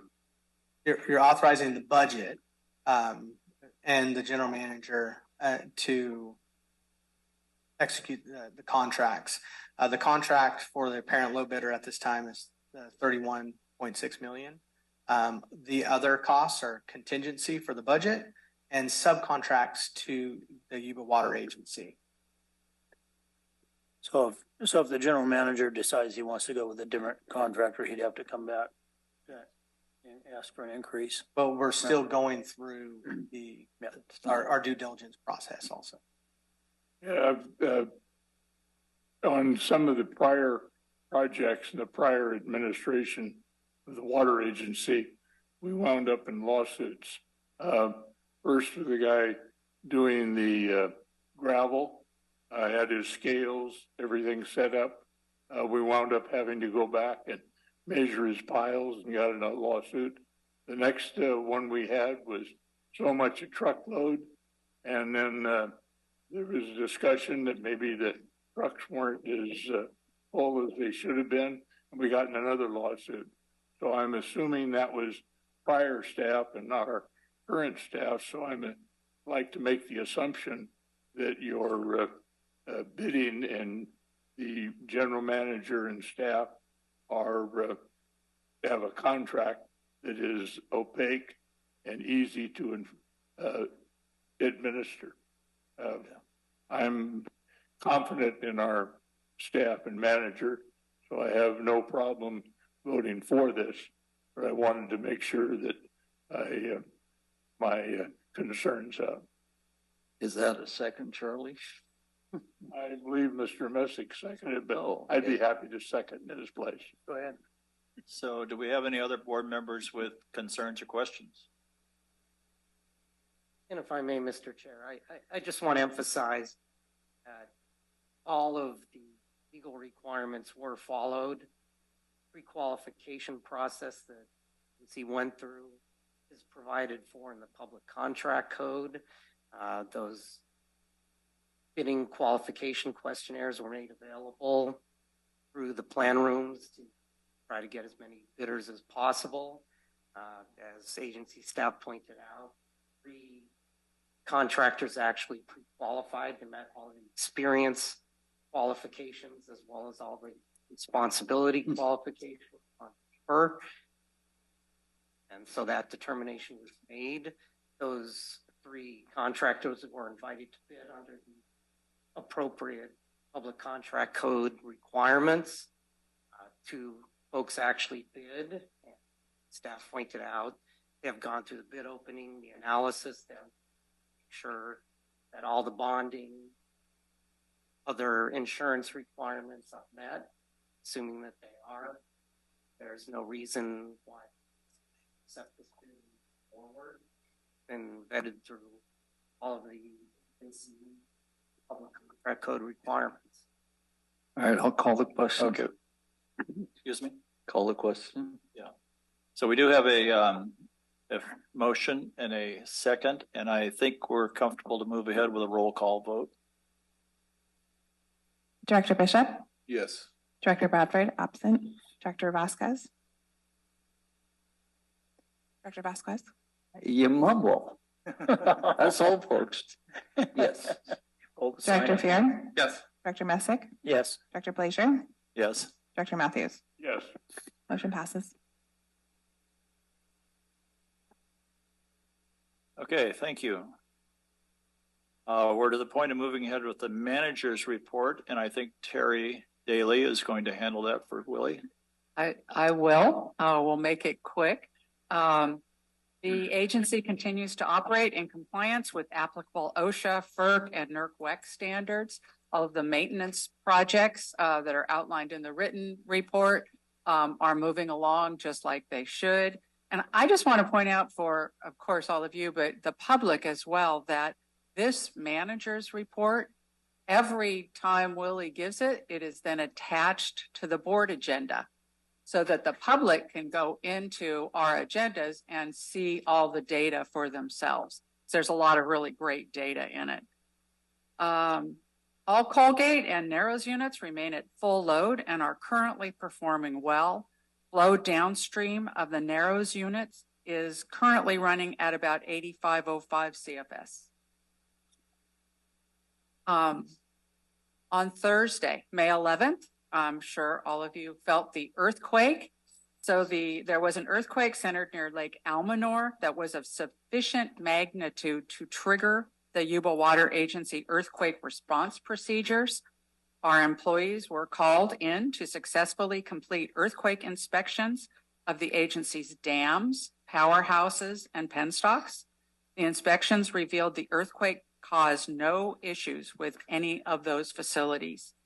And then the next morning, there was a second, slightly weaker earthquake that triggered another round of inspections for several of our facilities, and those subsequent inspections were successfully completed with no issues found.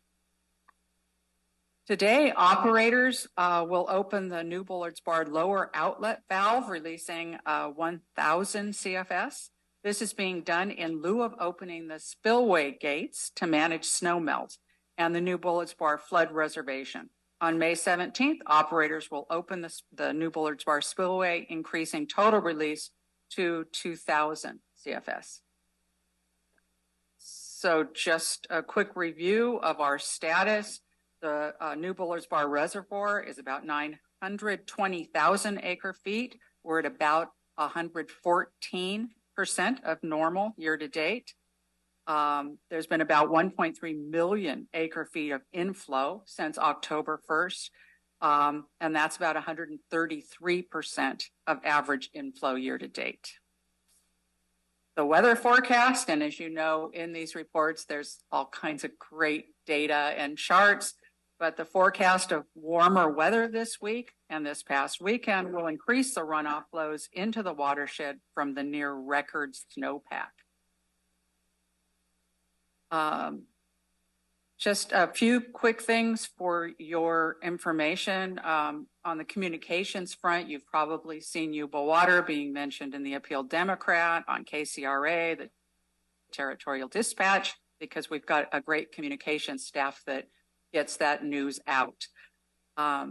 Just want to remind you that this afternoon at 1 o'clock at the Wheatland Community Center, we will be signing, there is a press event, and the event is signing an MOU that includes the City of Wheatland, Yuba Water Agency, and CITRIS, which is a research institute. It's the Center for Information Technology Research in the Interest of Society. That research institute includes UC Davis, UC Berkeley, UC Merced, and UC Santa Cruz. And so those three entities will be signing this non-binding binding MOU, but the reason for it is to really solidify all of our interests in working together on different research areas that are in the mission areas of the water agency. We're hoping that these research efforts are actually going to lead to an actual building that would be a research center in Yuba County that would house researchers, hopefully from Beale Air Force Base. Beale will have 100 to 200 researchers that need to be housed in lab space off Beale. And so that's a few years out, but this MOU this afternoon is really the first step towards that. Tomorrow, and all of you, of course, are invited to that. Hope to see you at 1 o'clock in Wheatland. Tomorrow, we're doing a tour of some forest health projects with representatives of regional business community. We're going to be participating with a booth at Beale for the Beale Bash this Friday.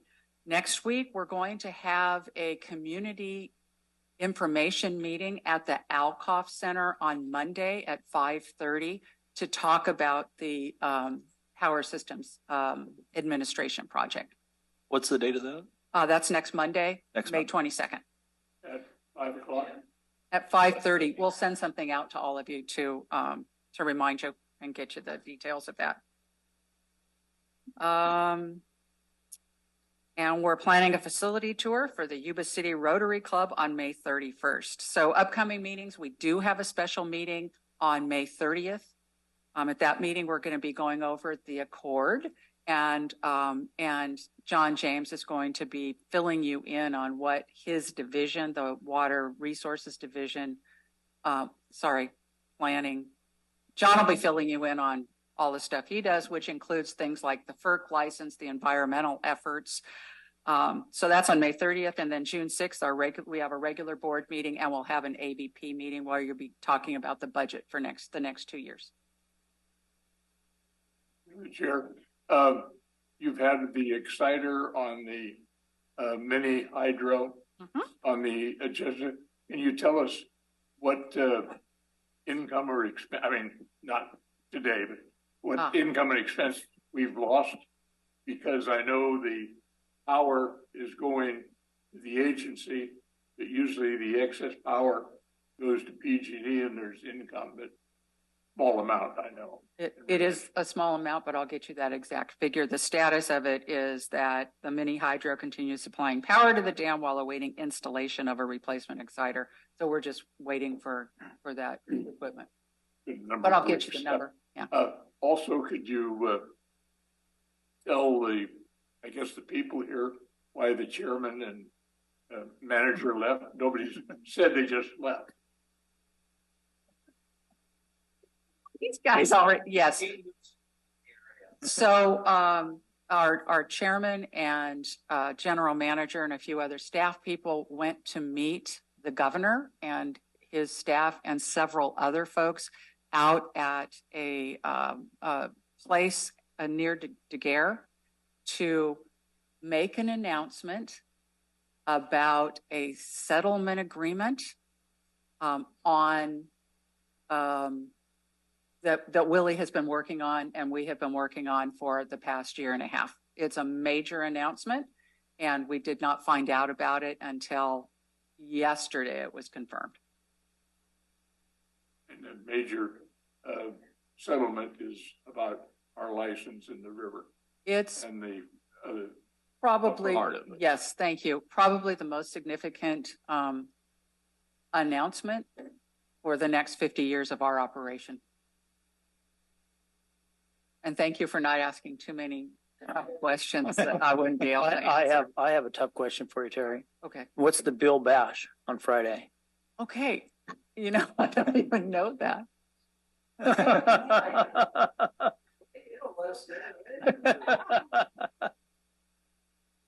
As hopefully you've been hearing on and on about the community impact, we're working really close with Beale Air Force Base through Yuba County, and they invited us out to sit on their committee, and they want to invite people in. It's exactly what it is. Come on in, come meet some staff. There's food truck galore. It's for the airmen. It's for the families. There's nothing out there right now. So as a community, we're all getting together and just keep pushing more and more out there to meet with them and then invite them out here to come and see what we have. So where is it? It's going to be at Beale Air Force Base, on the base, close to Recce Point. And if you want to go, I can send you the pass because I have contacts. So is it? And I think it's from, I want to say 3 to 7 p.m. And the Linda Gate's going to be open for that? Friday. No. But we're working really diligently on that one too. So, no, it's the Doolittle Gate or the Wheatland Gate. You'll have to go through. So you will have passes that make it. I could send you a pass, and basically that will allow you to get in the gate. So let me know. And Dee Dee, actually, communications will have a booth out there talking about Bullard's Bar and all the great things about us. And so that's exciting too. Okay, Terry, very good. Are you done? Yeah, I'm done. Unless there are any other questions. Thank you. Okay, director's reports. I apologize, Chair. One moment. Yuba-Sutter Live had raised their hand again. I'm going to allow them to talk. I'm sorry. My question actually has been answered privately by the clerk of the board. I do appreciate the general manager's reports. They're very informative, and I would like to discuss with someone about how to break those out into things that become short items that the public can better see illustrated. Excellent reports. Thank you, Terry. Okay, thanks, Ted. Are the manager report, is that online? Yes, it is posted to board docs where all of our agendas are after the meeting under the manager's report as a PDF attachment. Yeah. Okay, good. Okay, director's reports, and we're going to start with Andy. You've been ignoring me all day today. I don't see your back. I'm on the deaf side, but I got to attend the UNS Festival, and if you ever really want to see how people should behave, go out to the UNS Festival, and there's people that actually get along. There's not a piece of litter in the entire place, and they've managed to stack cars on top of each other, and it's amazing the number of cars that are in there and how quiet it is. And if you've never been there, you really need to see something, because we see these riots and these music events, and UNS Festival know how to do it laid back. Today was just an interesting comment made by some of our directors about being surprised at earthquakes. Apparently, they haven't lived very long in California, or have ignored the fact that, and I suggest they go to the rental place and rent San Francisco with the Clark Gable, and they can see a real earthquake, complete with music. But this last item of $39 million, we have saying in sales, it's successful people do those things unsuccessful people are unwilling to do. And this kind of shows the faith that we have in staff in making successful decisions, both staff and management. And it's, as I said, we only built a dam, a powerhouse, any number of projects, and we've done it successfully. So I just, it kind of always irritates when people try to tell our staff what to do. So, thanks, Andy. Seth? I also spent time in the foothills. It's a wonderful district. It has wonderful people. The Owl Group Center did a great job in hosting the fundraising at the UNS Festival. So great stuff over there. The river was running really fast. There was lots of signage warning about that. We are releasing lots of water. And so the fact that we are going to be creating a channel there. And so I think we have an average of like 1 death a year at that particular place. So solving that problem is, again, a great thing the Water Agency is doing. The grants, as mentioned by a comment, great things that the water agency is doing. All the people who came up afterwards and spoke, I appreciated that. It is nice to sometimes get positive feedback as well. We don't get a lot of that from up here. In relation to the question that Mr. Langdale brought up, it is always good if we can have our presentations online ahead of time. I know sometimes we don't have all the information, and I assume that if I was being the presenter, I would not have finished it till 3 a.m. this morning. And so it would be very hard to have it attached to an agenda. But I know everyone else is way better at organizing than I am, and I'm sure you guys had it all done a week in advance. So when possible, having that attached beforehand, as he asked for, is a good thing.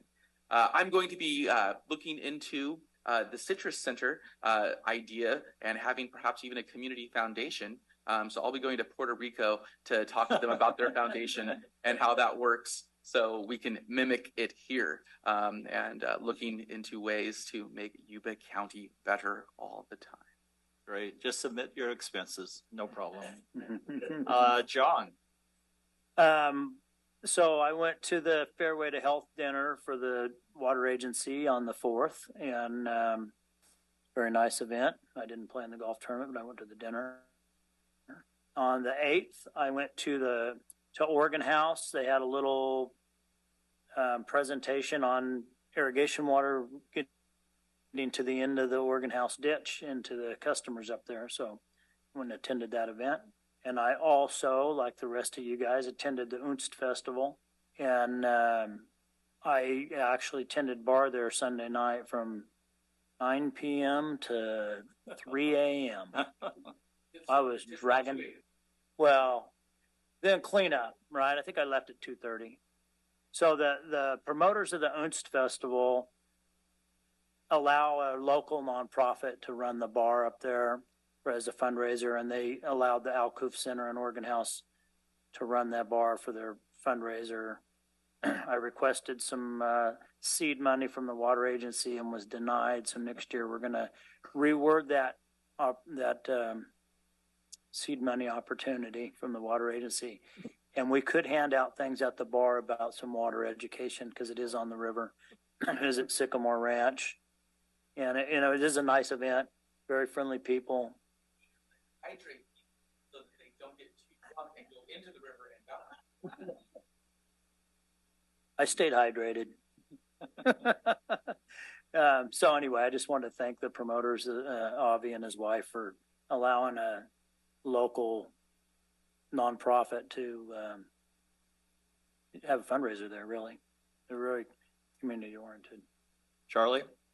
I would, as I've said before, compliment the people up at North Yuba that local people got together, rowed the boat in the same direction, and they have a water district that's now delivering water.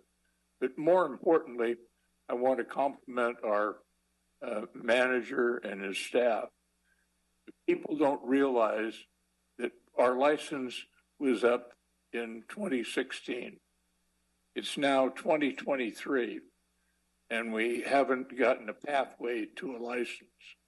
But with his foresight and the staff's help, they have made a major milestone this morning when the governor is coming all the way to Daguerre Point on the Yuba River to make announcements.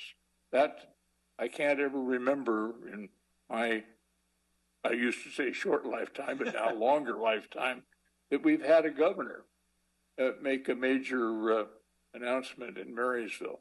But not only a major announcement, but a major announcement that has tremendous longevity to the water agency itself. And that's why I wanted to compliment the manager and the staff for putting all of these little pieces together that are now starting to be a big piece together. Wayne? I was going to say something similar as what Director Matthews just said, but I can't say it better, so I'll just second that. I'll go ahead and then I'll come back to Terry and the rest of you people out there. You have nothing? Okay. In response to the 1955 floods, and it was created to reduce flood risk and provide water supply for the people of Yuba County. We also provide a significant supply of hydroelectric generation to help support the state's power grid. We reinvest our energy revenue into projects that are a benefit for the people and environment of Yuba County. Now to the good stuff. We're so excited to have the governor here today, but we're not just announcing this project. As I've worked with both our state and federal partners, I think we're redefining the way we work together. Yuba Water Agency is not sitting back waiting for the regulatory process to define the work we do.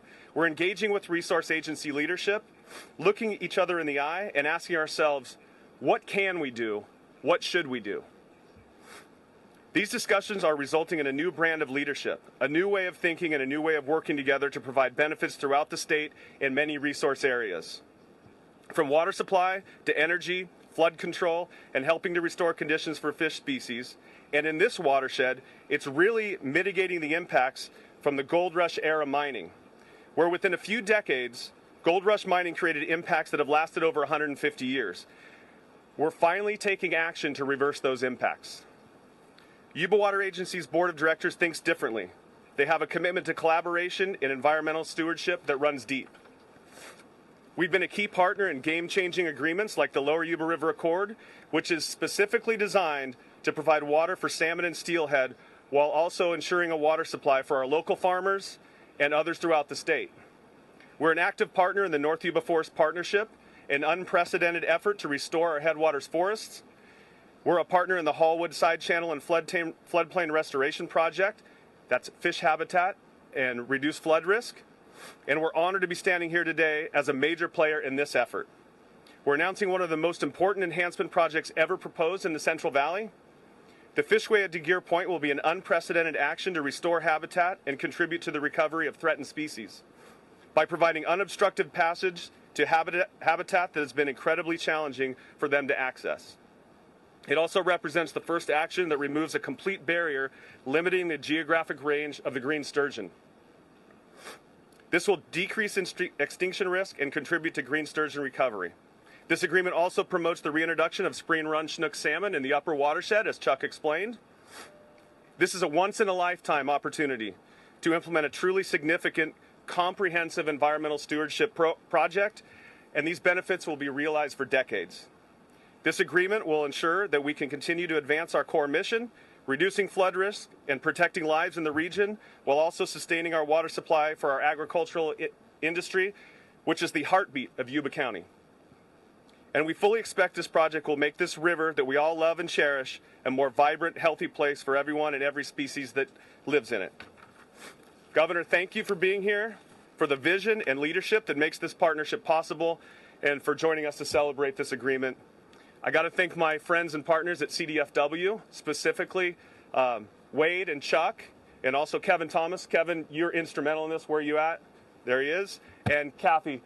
The three of us have been sitting together for 6 months negotiating this deal, and there's times when I don't know where we're going, but here we are today, so thank you for that. I also have to thank the Yuba Water Agency Board of Directors for their leadership and willingness to think big. And lastly, I'd like to acknowledge the U.S. Army Corps of Engineers. They're here today. Tykert and Yuba Water Agency's member unit irrigation districts for their engagement so far. They're important parties to help ensure the success of this project. Thank you very much.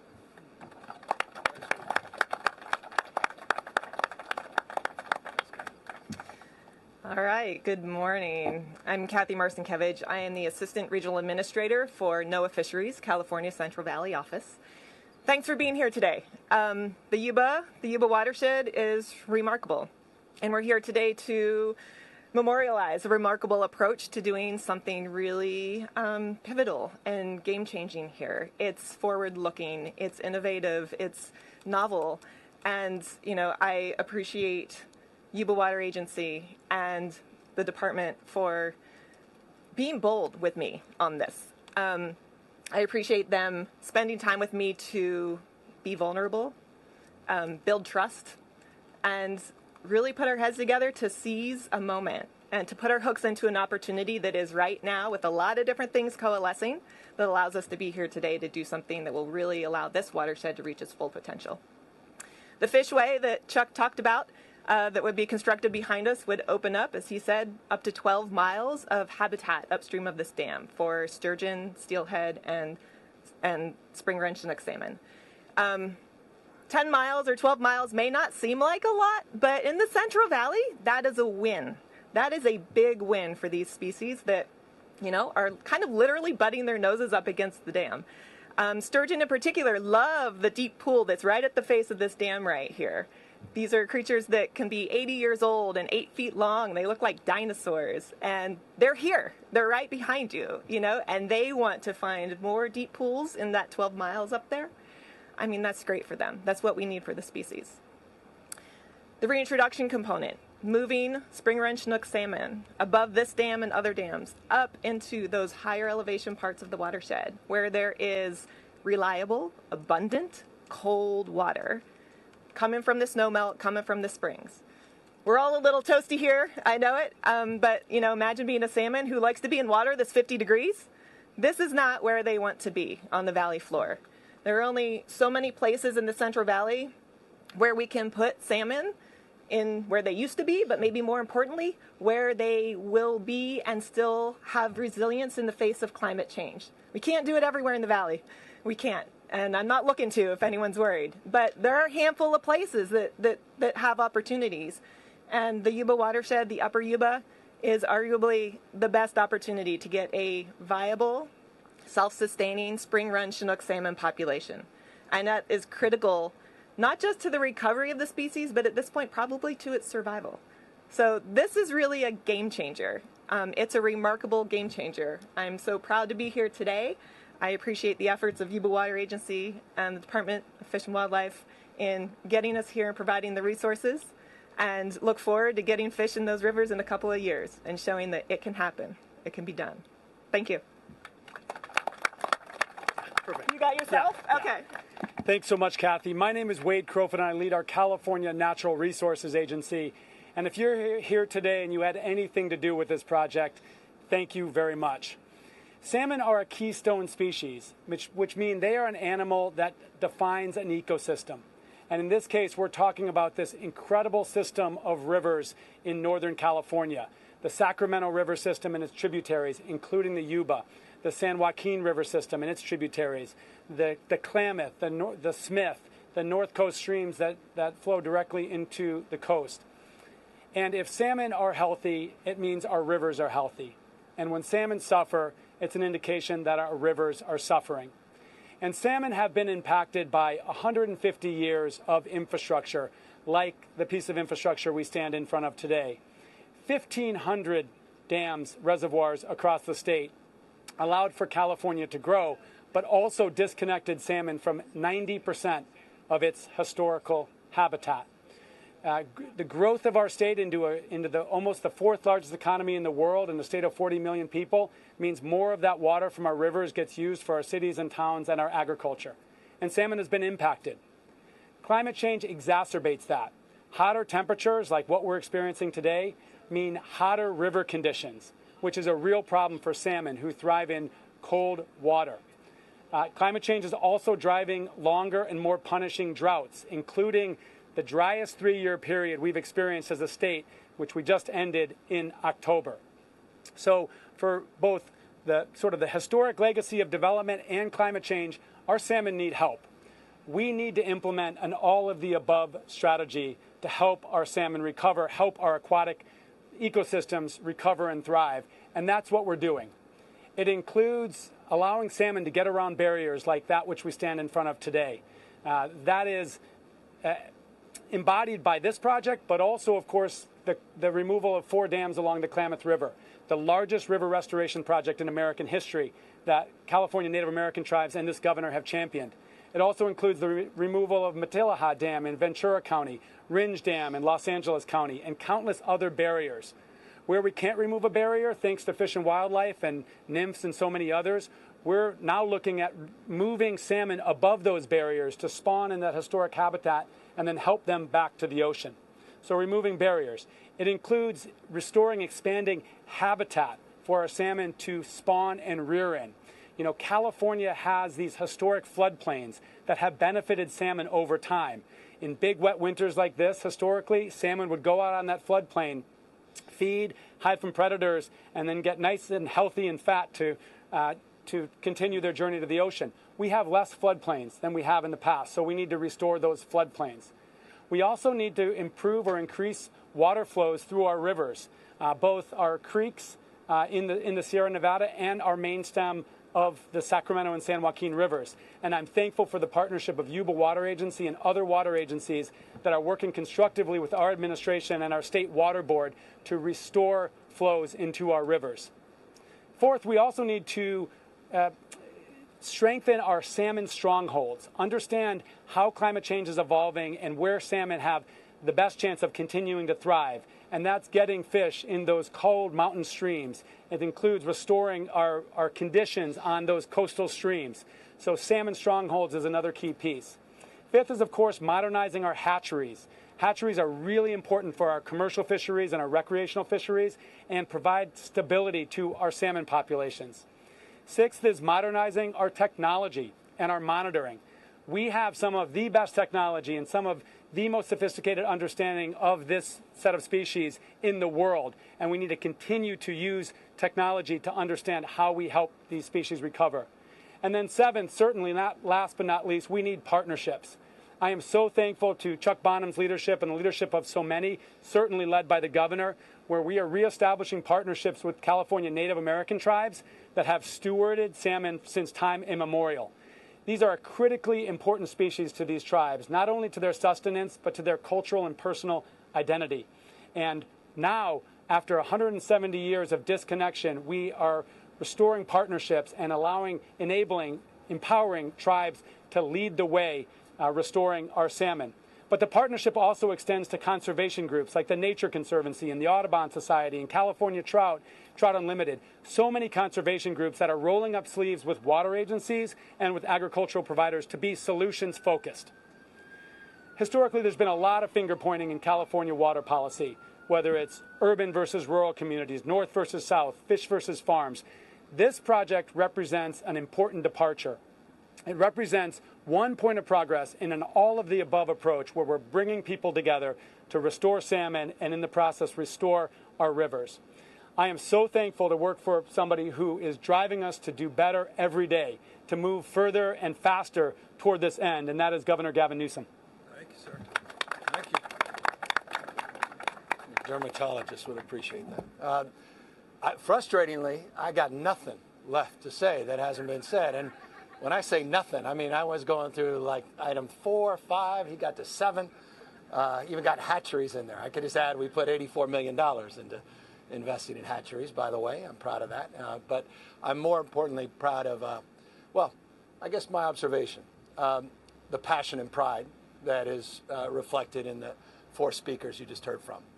Passion and pride, but also passion and action, actually moving the ball forward, actually manifesting something I know you've been talking about for decades.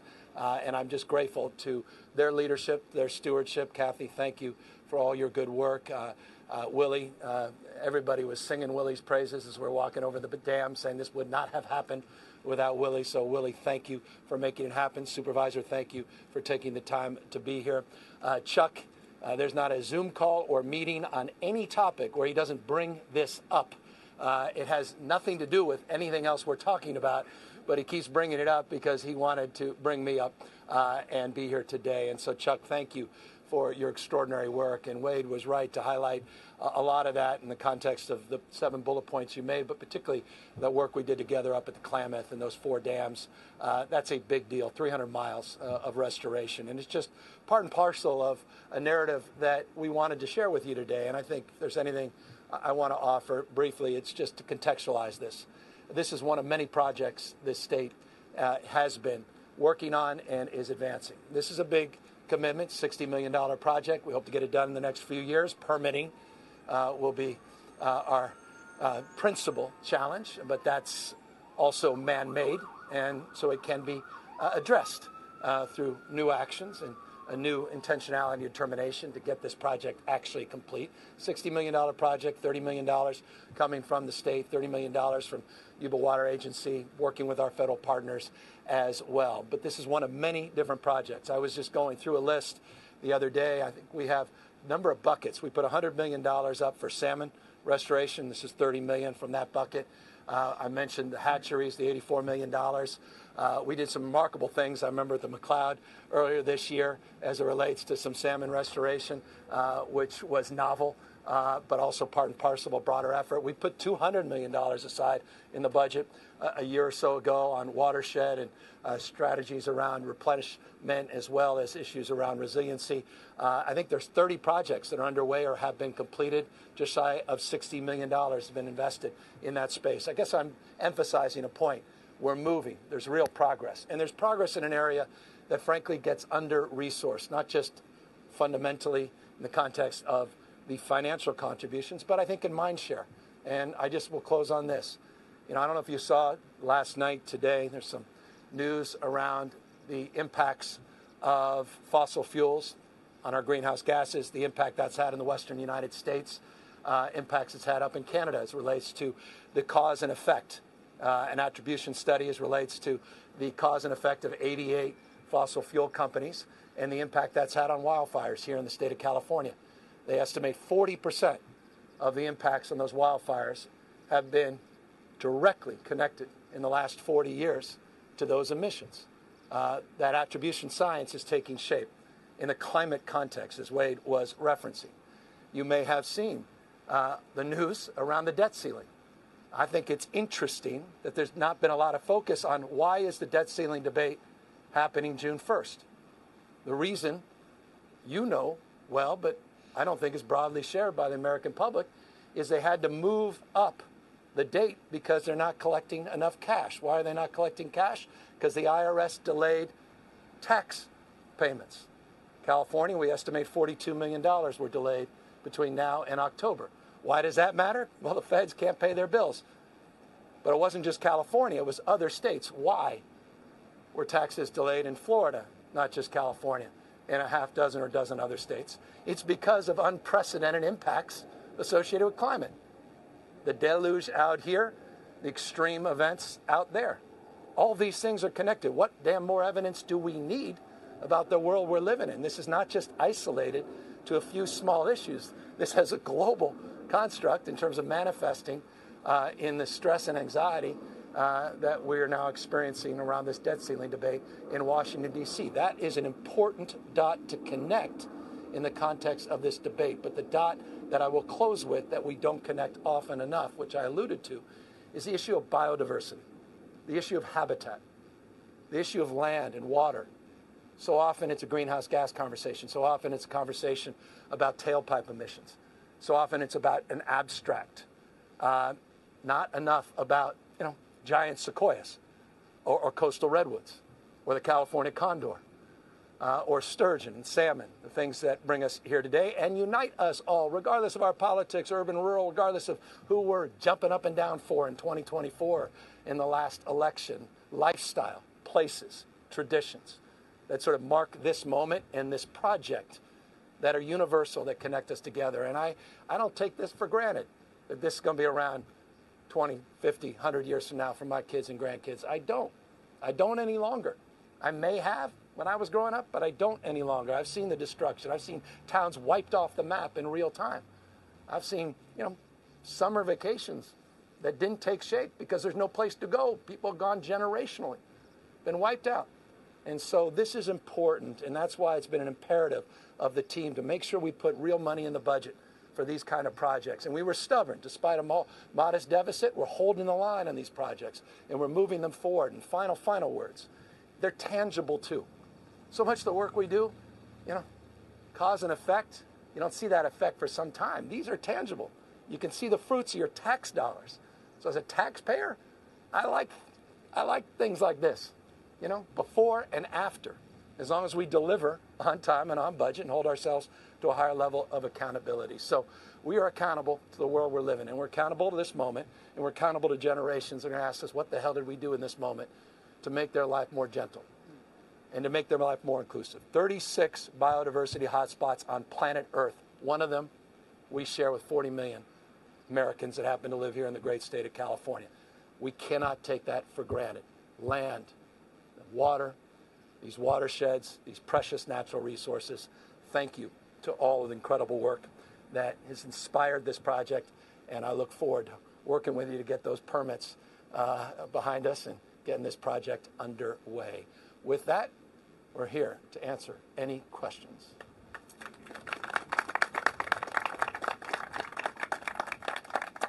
Hi, this is Adam Beam from the Associated Press. Governor, you mentioned a lot of the other projects going on throughout the state, including the Klamath Dam removal. Just curious, what's the thinking behind doing it this way instead of just removing the dam? Are there barriers or problems? Oh my gosh, I have people chomping at the bit to answer that question. Yeah. Willie, why aren't we removing this damn dam? Come on up, Willie. All that sentiment you'll have to deal with. Adam, it is time to deal with this damn dam. And there's been a long-running, half a century or more fight over who has responsibility, what should be done, countless feasibility studies. We're at a moment in time with a budget, because of the governor's leadership and the legislature's support, we can actually just bypass all that fighting and build something that's pragmatic, low cost, low operation and maintenance exposure, and get it done in the next couple of years. So we can either keep these fights alive, which California is infamous for on water, or we can sit down and actually do something. I'm in the camp of doing something because I'm getting too old to do otherwise. Willie? Yeah, I'm also in the camp of doing something, and Chuck is absolutely right. We have a solution that satisfies the need, and that's volitional passage of the species at this dam. This dam was constructed to hold back mining debris and sediment, and it's doing that to this day. Yuba County was at risk of flooding in the 1880s and early 1900s until this dam was created. We still have a risk of flooding, but it's now managed with New Bullard's Bar and our operational protocols. This dam will maintain that. It maintains the horizontal and vertical alignment of the Yuba River, and it's in Yuba County. The people of Yuba County have an interest in maintaining that. It's also used for diverting agricultural diversions for our economic engine in Yuba County. But the bottom line is the solution that we're here to celebrate today provides the need for the species. And we've worked together collectively to make that happen and provide what the species need. So, Chuck, team, thank you. Adam, let me say one more thing. Under President Clinton, he had a Secretary of the Interior, Bruce Babbitt. Mr. Babbitt used to say, we have about 65 to 75,000 dams in America that are taller than this high. He also would say we've built one a day since the Declaration of Independence. Not all dams should be removed. Most of our infrastructure is essential and it still serves a useful purpose. So you get creative, you innovate, and you incorporate the interest, and you end up with a solution that we're proposing here. Hi, I'm Camille Von Cannell from Politico. Governor, you've mentioned looking at water rights as part of your water strategy. Lawmakers are currently moving forward some bills increasing the authority of the State Water Resources Control Board to investigate water claims and fine violators. Do you support those bills and that approach? No, we had over 2,600 bills that were introduced. Folks are well versed on my unwillingness to engage in individual bills at this stage of the process. So I haven't had a chance to review those in detail, but we're certainly well aware of the long overdue need to address those issues and the complexity around it. And I don't have to go further than just the SGMA process, which was difficult enough to establish, and the rulemaking that we're advancing and the work we're doing, accountability still in that space to underscore the nature of these fights as it relates to water rights. And of course, I'm not naive about the fact we're having those exact same debates as it relates to Colorado in relationship to our senior water rights in California vis-a-vis those other states. So I don't have an opinion on those bills just yet. Well, I have another question about bills, so I'm just going to try you. You recently said in a statement that enacting sweeping law enforcement and justice reforms are a critical part of the reparations discussion. Do you support the bills in the legislature that would ban traffic stops for minor violations and the use of police canines during arrests? I appreciate it. I'm not this moment in that position to comment about those bills. They haven't made my desk. One thing you learn in this business after doing it a long time, mayor, governor, what appears to be the case, and finally when it gets to your desk after amendments and changes, can radically be different. So there's a process that will unfold over the next few months. We'll take a look at what lands on my desk. Hi, Governor. Ashley Zavala with KCRA 3. You mentioned permitting, and I'm just curious. I know you on Friday teased a little bit that you'd be rolling out an announcement. Is there any other little nugget you can give us there? Yeah. and I'll tease it out further. It's forthcoming. The timeline has changed, maybe even changed a moment ago. I said, I'll see you, and I told him exactly when. He said, well, hold on. We may change the date. So very shortly. But look, I want to just make this point. The world we invented is competing against us. I'm very prideful. I'll take a backseat to no one in terms of my passion for environmental stewardship. But I remember being mayor of San Francisco when we were trying to get a bike lane expansion, and we were sued under CEQA.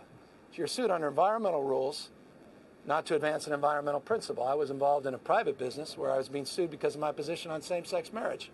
I don't know that that was the intention of CEQA when it was designed to, address one's issues or values as relates to marriage equality.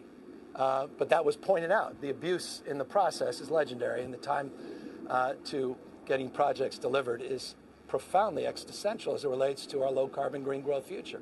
And if we're going to transition, if we're going to meet our audacious nation-leading climate goals, we can't do it with the existing rules and regulations that were created for a world that no longer exists. And, with respect to this project, we were joking, I won't lay Willie out, but he was like, well, here's the timeline. And I almost took his head off. And Willie's like, hey, I'm just here telling you what this looks like. And I said, well, I got to be held to account, being governor, to move this project forward. This is about preserving a species for generations, and it's an environmental project. Environmental rules and regulations are getting in the way of getting under construction. The costs then are impacted, and your frustration increases as taxpayers, and you go, what the hell's going on? Why am I wasting all this money on these guys? And, throw the bums out. So I don't mean to belabor the point, except to say I'm glad permitting's top of mind nationally, and it's going to be top of mind here in this state, as it has been around housing in the last few years, but now more broadly around these larger projects. And in the context of this project with those permits, if you could just give us a sense of right now, under current California law, CEQA, what it would take to get this up? Well, I'm going to have Willie answer that question. Or Chuck. Oh, Chuck. Yeah, Willie wants deniability. Chuck will.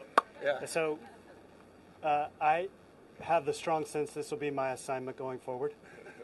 And let me tell you that we've already made a difference. So in the fiscal year of 21 to 22, because of Secretary Crowfoot and the governor's leadership and admonition, and I agree with the admonition, we have a world today that's not climate change, it's climate disruption.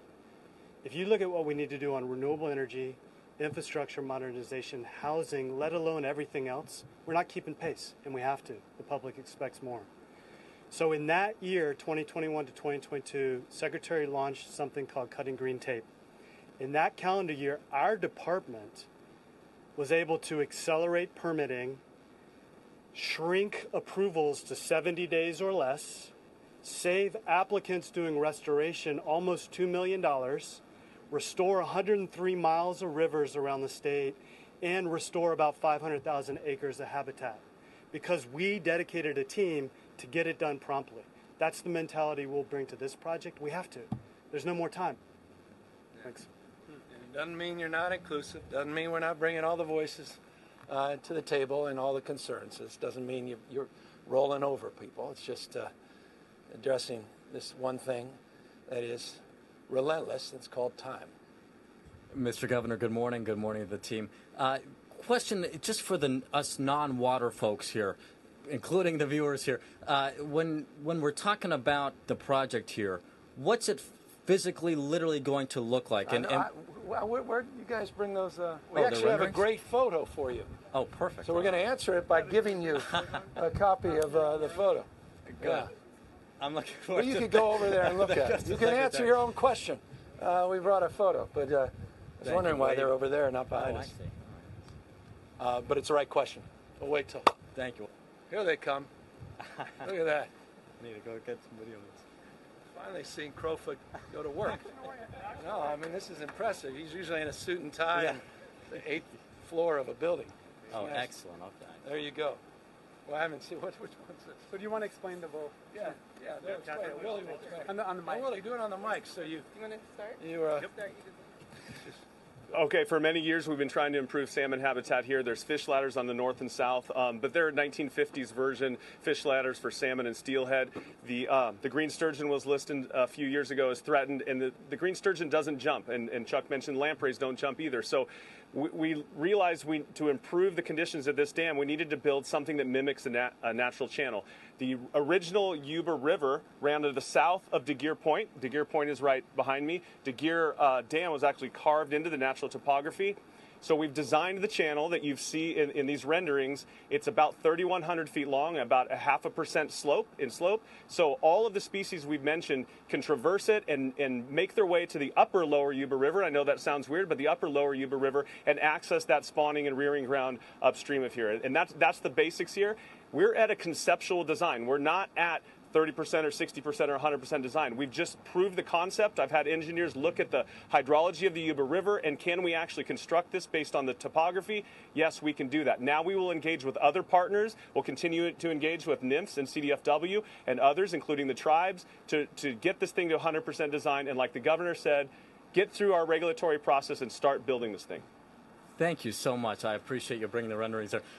One more question, just in the sense of the average viewer watching this from somewhere in San Diego or Bakersfield. I know you mentioned Mattila Dam, other issues taking place in Ventura County elsewhere.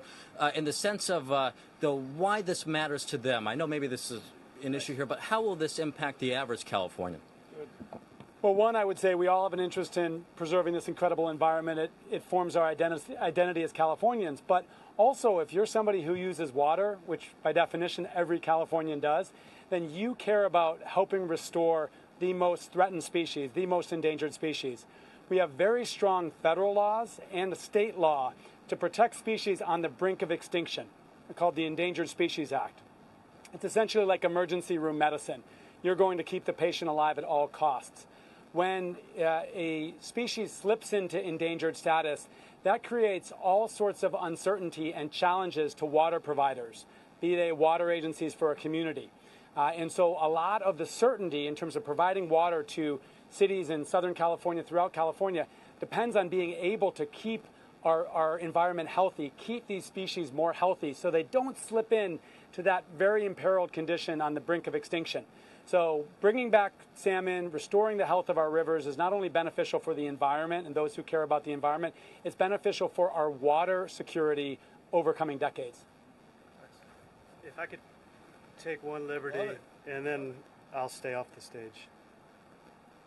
I have a different reason, and you may share that reason too. The Secretary is absolutely right. Our future depends on reliability, and being able to plan around reliability, and saving salmon helps on that front. But this world is buzzing with beauty. You can still see in a child's eye the wonder when they experience nature. And we want a future that salmon are in our mighty rivers for that child. And if you know a child, I would say to any person in California, that is also a compelling reason to do more projects like this. Nice. All right. Bonham for governor 20 whatever. I like that. I like that. Anyone else? We're done? Again, just gratitude. Thank you all for all your hard work and partnership and stewardship. Thanks for getting us to this critical point. And now the hard work still ahead, but now the manifestation of all of your long desired and overdue efforts. And so thank you all for being on here today. Take care, everybody. Hey, Governor, real quick. Will I'm sorry, the governor thinks that he runs the show here, but and I know you turned the mic off on me, but we're hosting you in Yuba County, and I don't know that we're ever going to get you back because you're so busy and doing all the other things you do, but thank you for being here. I appreciate it, buddy. All right. All right.